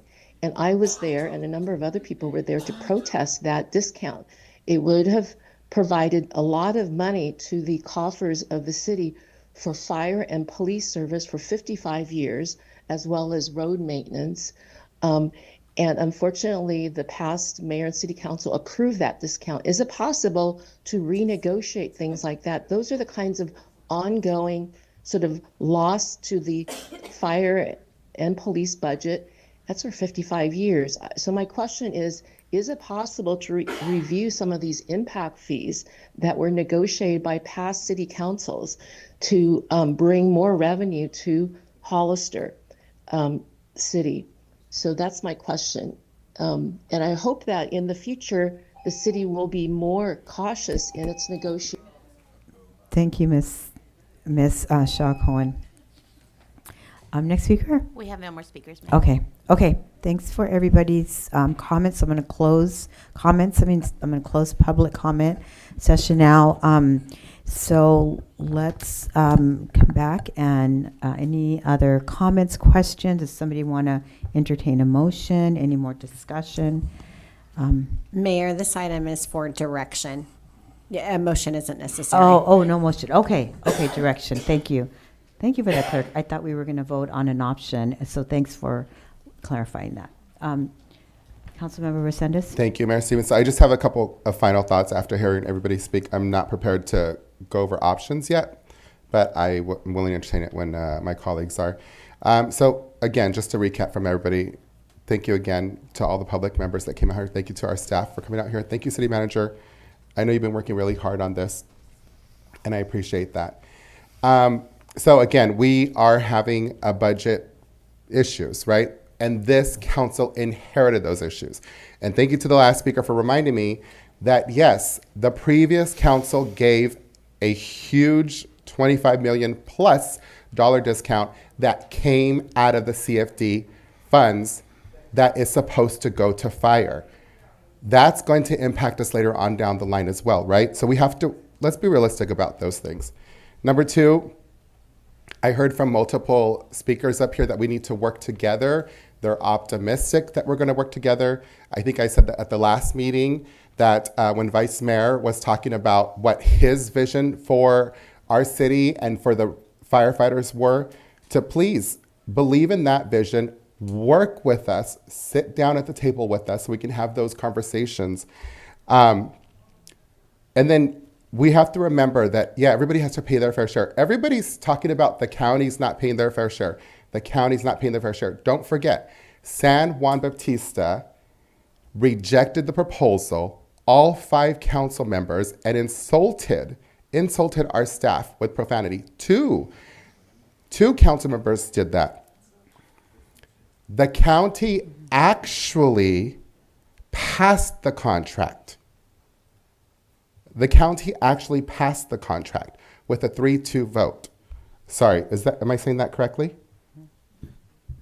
They approved the amendment with a 3-2 vote with the request for this council to consider the removal of the brownout provision. Thank you.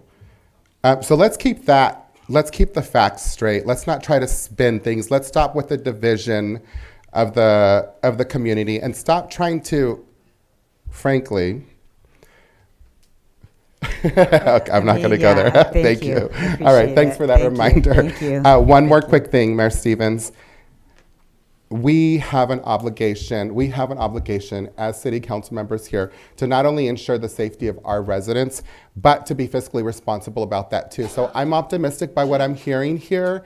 I like all of the different options here. I've got questions about like one of them, but yeah, let's get to work. Thank you guys for coming, and thank you for allowing me to speak. Thank you.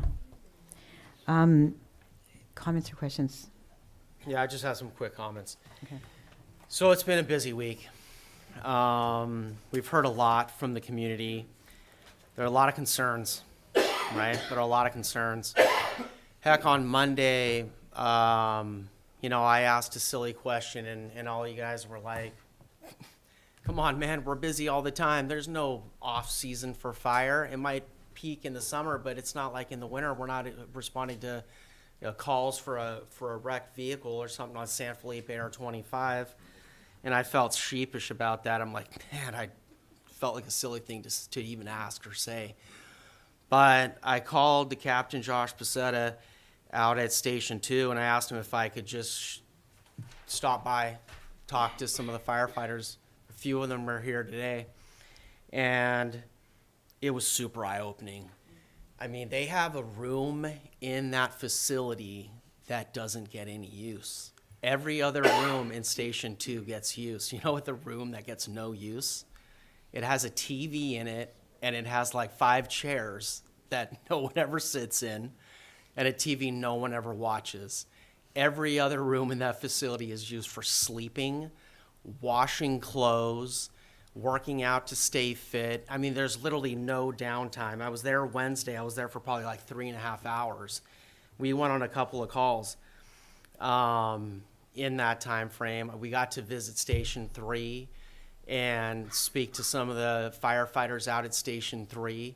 But literally, there's very little downtime. These guys are busy all the time. Calls are going off, and my hat's off. I literally thought that they used that room the most with all the chairs and the TV, but they don't use it hardly at all, if ever. I'm really concerned about the numbers. I'm really concerned about that 0.6. LA being at 0.98. I'm concerned about, I watched all the meetings from San Juan Bautista. I watched it on Zoom. It was in arrears. I attended the other one with the county, last one on Thursday at 9 a.m. Watched the whole thing, and people are concerned. They're concerned about losing their fire insurance.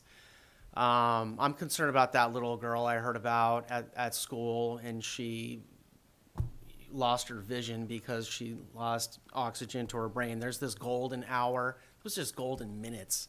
And luckily her life was saved because of the brave actions of our firefighters. But that's a real human toll and a human consequence. So I mirror what a lot of the community is saying. We've got some smart people. Let's bring them to the table. The chief should be involved in negotiations. San Juan Bautista wants more representation. The city manager should be at negotiations. We've got some options before us. I'm looking at a couple of them, look pretty good. My concern is if we do modify these staffing levels to the minimum of 11 to where we've been operating at 13, if we go even below that, losing the mutual aid or auto aid agreements, we need to work together and we need to offer aid if we can, when asked. And there are going to be times that we need that aid and we need to be able to hold up our end of the bargain. But it was really eye-opening spending time with our fire personnel and just seeing the great work that they do. And I was really honored to be there. I also want to commend the ad hoc committee for doing great work both on the county and the city side. I feel like really good work has been done there. And we can just move forward with the city of San Juan Bautista, the county of San Benito, and the city. So we don't have to work backwards, but we can build upon the hard work that's already been done and polish this agreement and make it something we can all have confidence in, we can all believe in, and we can all just be really appreciative of the hard work that our firefighters are doing and will continue to do. And the last thing I want is, Council Member Morales said, depending on how we handle this thing, we might have fire personnel looking for work elsewhere, and that's the absolute last thing that I want. Seeing how hard they work, that's the last thing I want. But it's a very anxious time, and I have a feeling that if we take the time, we can get it right. Thank you. Go ahead, Councilmember Morales.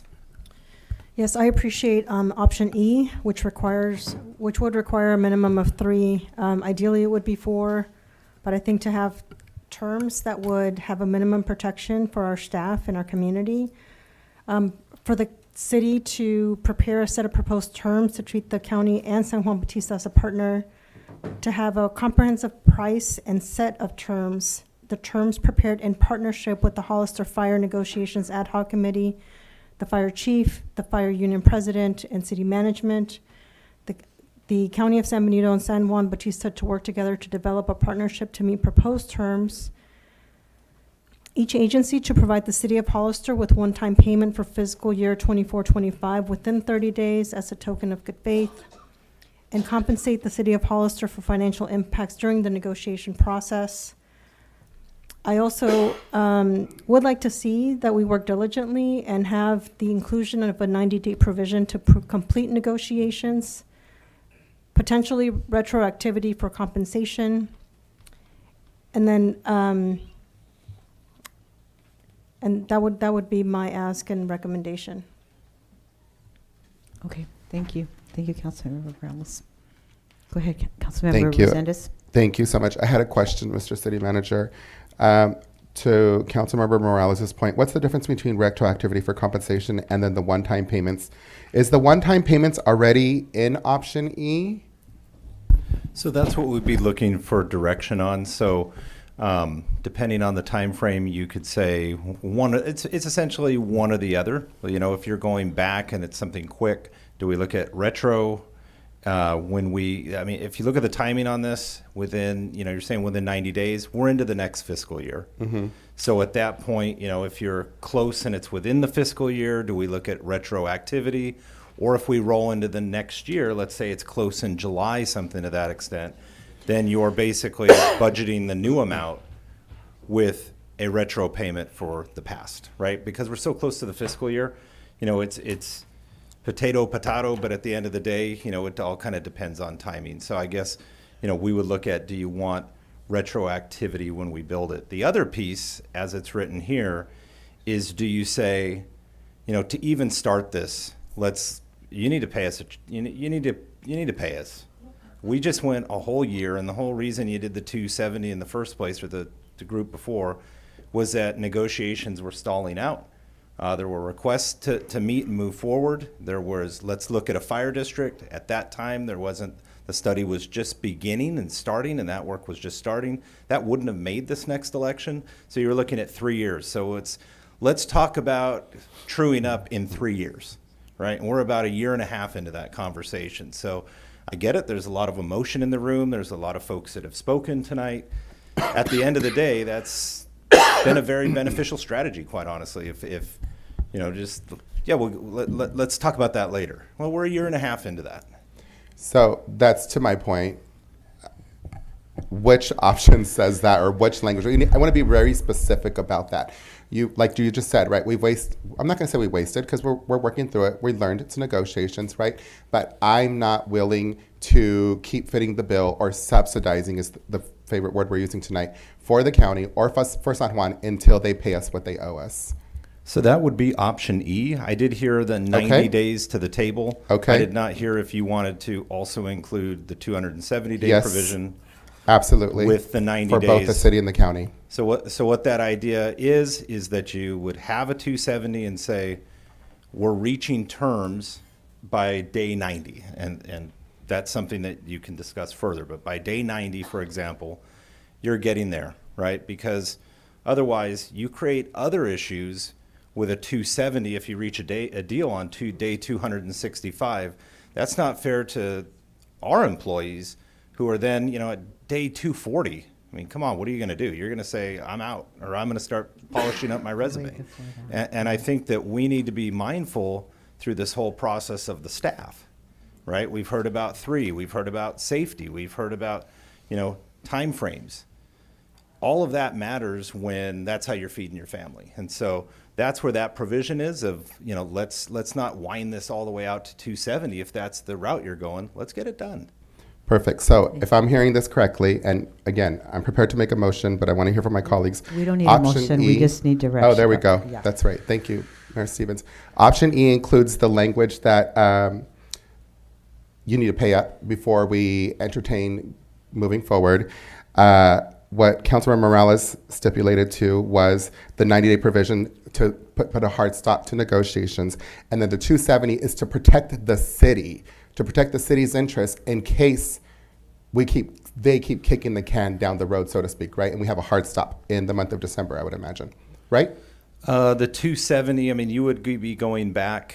Our next meeting would be April 7th. So if you went this route, then what this would look like is we would come back on April 7th, or if directed to come back sooner, and present to you the 270, just like we did the last time. In that time, we would work with the group that's presented here before you to do not only the comprehensive price and set of terms, but also that one-time payment amount, and present that for you for discussion, and then that's where you would have the motion and approval. So we would bring those terms back to you. That would be done in partnership with the whole group. And then that would be the next step, is you would vote on it, and then we would present that to the county in San Juan as one partner, and then they can work together to figure out how they would partner on that, and then we would negotiate with that group. And if I can, Mayor Stevens, and then Sure. I'll stop. I know I'm talking quite a bit.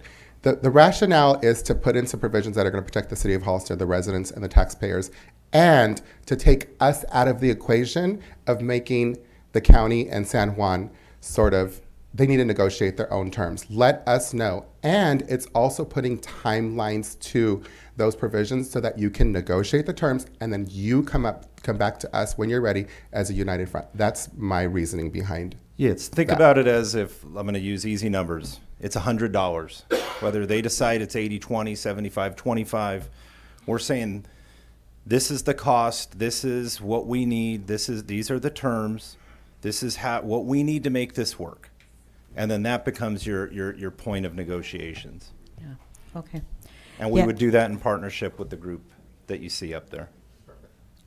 Okay, yeah, thank you. Yeah, I appreciate that. Yeah, I'm kind of leaning that way too, and I think, I mean, that would be my hope, and Mayor, I mean, let me know how I can help in doing some of this, because I think is going to be really important. I mean, I really think that if we can get, because I mean, that was really the sticking point. The sticking point is all three of us have to agree on all of this, and if two don't and one wants to, I mean, it's just not going to work. So it's just really an effort to do that. But the two we're the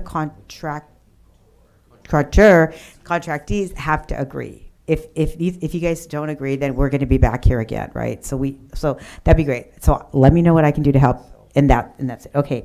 Also, I just want to, I don't know if Mr. Clark is still here, but the idea of like privatization, I see, like, I think maybe what the idea of that is a model that helps us to be more cost effective and put the decisions around how to spend the money and when to grow more money or when we need to cut back in the hands of the people. That is what I'm learning describes a fire district. And we've been having conversations about that, and it's interesting that it's kind of coming together that may be how we want to go in the future. And just as a heads up, as an FYI to everyone, we will be talking about this a lot. We, the City Council, Board of Supervisors, we hope that the San Juan Bautista will. I've already spoken to the fire union and the president of the fire union, fire chief. They want to be in conversation about this. They think it might be a good idea. We have to come up with kind of what might look like. But the idea is the decisions around when we have to ask for more money, how we spend our money, can fall on the hands of the people, or at least those within the fire district, and it kind of takes it out of city and county government's hands. So then we don't have to be back here, because we will be back here in 3 years again, or less. We will. There's just no doubt about that. So we have to start to prepare for how do we not get ourselves into this spot again. We have been in this spot. Okay, this is what I'm hearing historically. 3 years ago, we were doing this. 3 years before that, we were doing this. And we have to get out of this cycle. So let this be the last time that we're in this stage. And let's work together to figure out what that model is for the district, so that when we put it out there to the voters, they can approve it. And then it'll be out of our hands. We won't be back here again in 3 years. That's the hope. But there's going to be a lot more information to come, hopefully, around that, and there'll be a lot of discussions about what that might look like and a lot more to learn about that. But I just want everybody to know that we will be back here in 3 years if we don't figure out a way to get us out of being contractors and others being contractees and having those kind of partnership. We will be right back here again. So I'm hoping that we can move in that direction. And yeah, I think we're ready to move on with some direction. Okay, so. Mayor, if I may, Go just ahead. before we jump in, I would just ask with your direction, our next regularly scheduled meeting is April 7th. As I've mentioned before, Per the termination clause, that would technically roll over, but you can still issue the 270 or do all of that after. So we wouldn't rush back to have a special to determine that. You're basically acknowledging that that is going to roll forward, if that makes sense. Okay, wait. Can you say that again, but with the actual dates? Our next next city council meeting date is April 7th. If we issued the 270 at that date officially, then we're okay, or we have passed the deadline? Yeah, let me explain it a Okay. different way. Okay.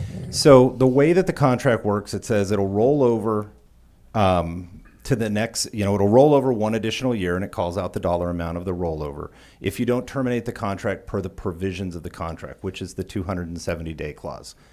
So that date is prior to our next meeting. So when we meet the next time, the contract will have rolled over. That's okay. You can still do anything you want to do, but it's still, I'm just pointing out that I'm not going to come back to have a discussion on that. So we're basically acknowledging that we know the contract is rolling forward, and then you'll be making a decision on April 7th. So Okay. Let me go with Councilmember Pichet and then Councilmember Resendez. So it would Well- effectively just lengthen, it would, if we issued the 270, a few days into April, it would effectively just add days to Correct. the contract. It wouldn't like we're going to 365 days into another year of the old contract. Correct. So tonight you have a contract that expires December 31st of 2025. Next time we meet, you have a contract that expires December 31st of 2026. You can still do all the same decisions you want to do. I'm just highlighting that. Wait, can you say that one more Yeah, time? yeah. Can you say that one more time? Yeah, say the dates one more time, just so we get the actual dates. Okay, so you have a contract that says you have to issue a 270-day to terminate it, okay? And if you don't do it, let me take a step back. What it says is your contract expires December 31st of 2025. To terminate it and not have an option automatically go into effect, which is a one-year option, you have to terminate it per the provisions of the contract, okay? By the time we have the next meeting, that date will have elapsed, which is okay. But you're just having a contract. When we talk next time, you have a contract that goes through December 31st of 2026. That doesn't impact your decisions. I'm just pointing that out as a point of clarity. Okay, but the 270 days are counted, we begin to count the 270 days once we issue the 270-day notice. That is correct. Okay, thank you. And we would effectively just be adding a few days. That is correct. Okay. All right. Did you have Mayor any comments, Stevens. Chris? So In my so- role to not mention you'll have a contract rollover, I have to at least put that out there. So it would be to our best interest to include the 270 so that we can terminate this year and not have it automatically roll over. Because we have that 90-day window, we'll be hopefully done within that 90 days, Yeah. and it'll be mute, but it's like insurance. Yeah, So we're just agreed. ensuring that Agreed. that added value of making sure that we complete the negotiations in a timely manner. So it sounds like the 270 would be in our best interest to include that tonight. Yeah, okay. I 1,000,000% agree. However, we could also have a special on Monday just to end all of this confusion, right? We could have a special on Monday, get a resolution then, and then we would be within the existing contract. I'll be out of town at a funeral. Yeah, you would. It Just putting technically, it out it there. wouldn't Yeah, add, it really wouldn't make it wouldn't make a difference. Okay. Quite honestly. Okay, so I think we have consensus, and I'm gonna just we're just asking for thumbs up on option E with the considerations of the issuance of the 270, inclusion of the 90-day provision, and that's it. Okay, thumbs up. Okay, thumbs up. Yay. All right. Thank you. We hadn't heard the applause for us for a little while. Okay, so we're gonna let's see. I think we're just gonna move to adjourn, right? Do we have to do anything else? Okay, motion to adjourn. So moved. Aye. Everybody say aye. Aye. Okay. It's at 8:39.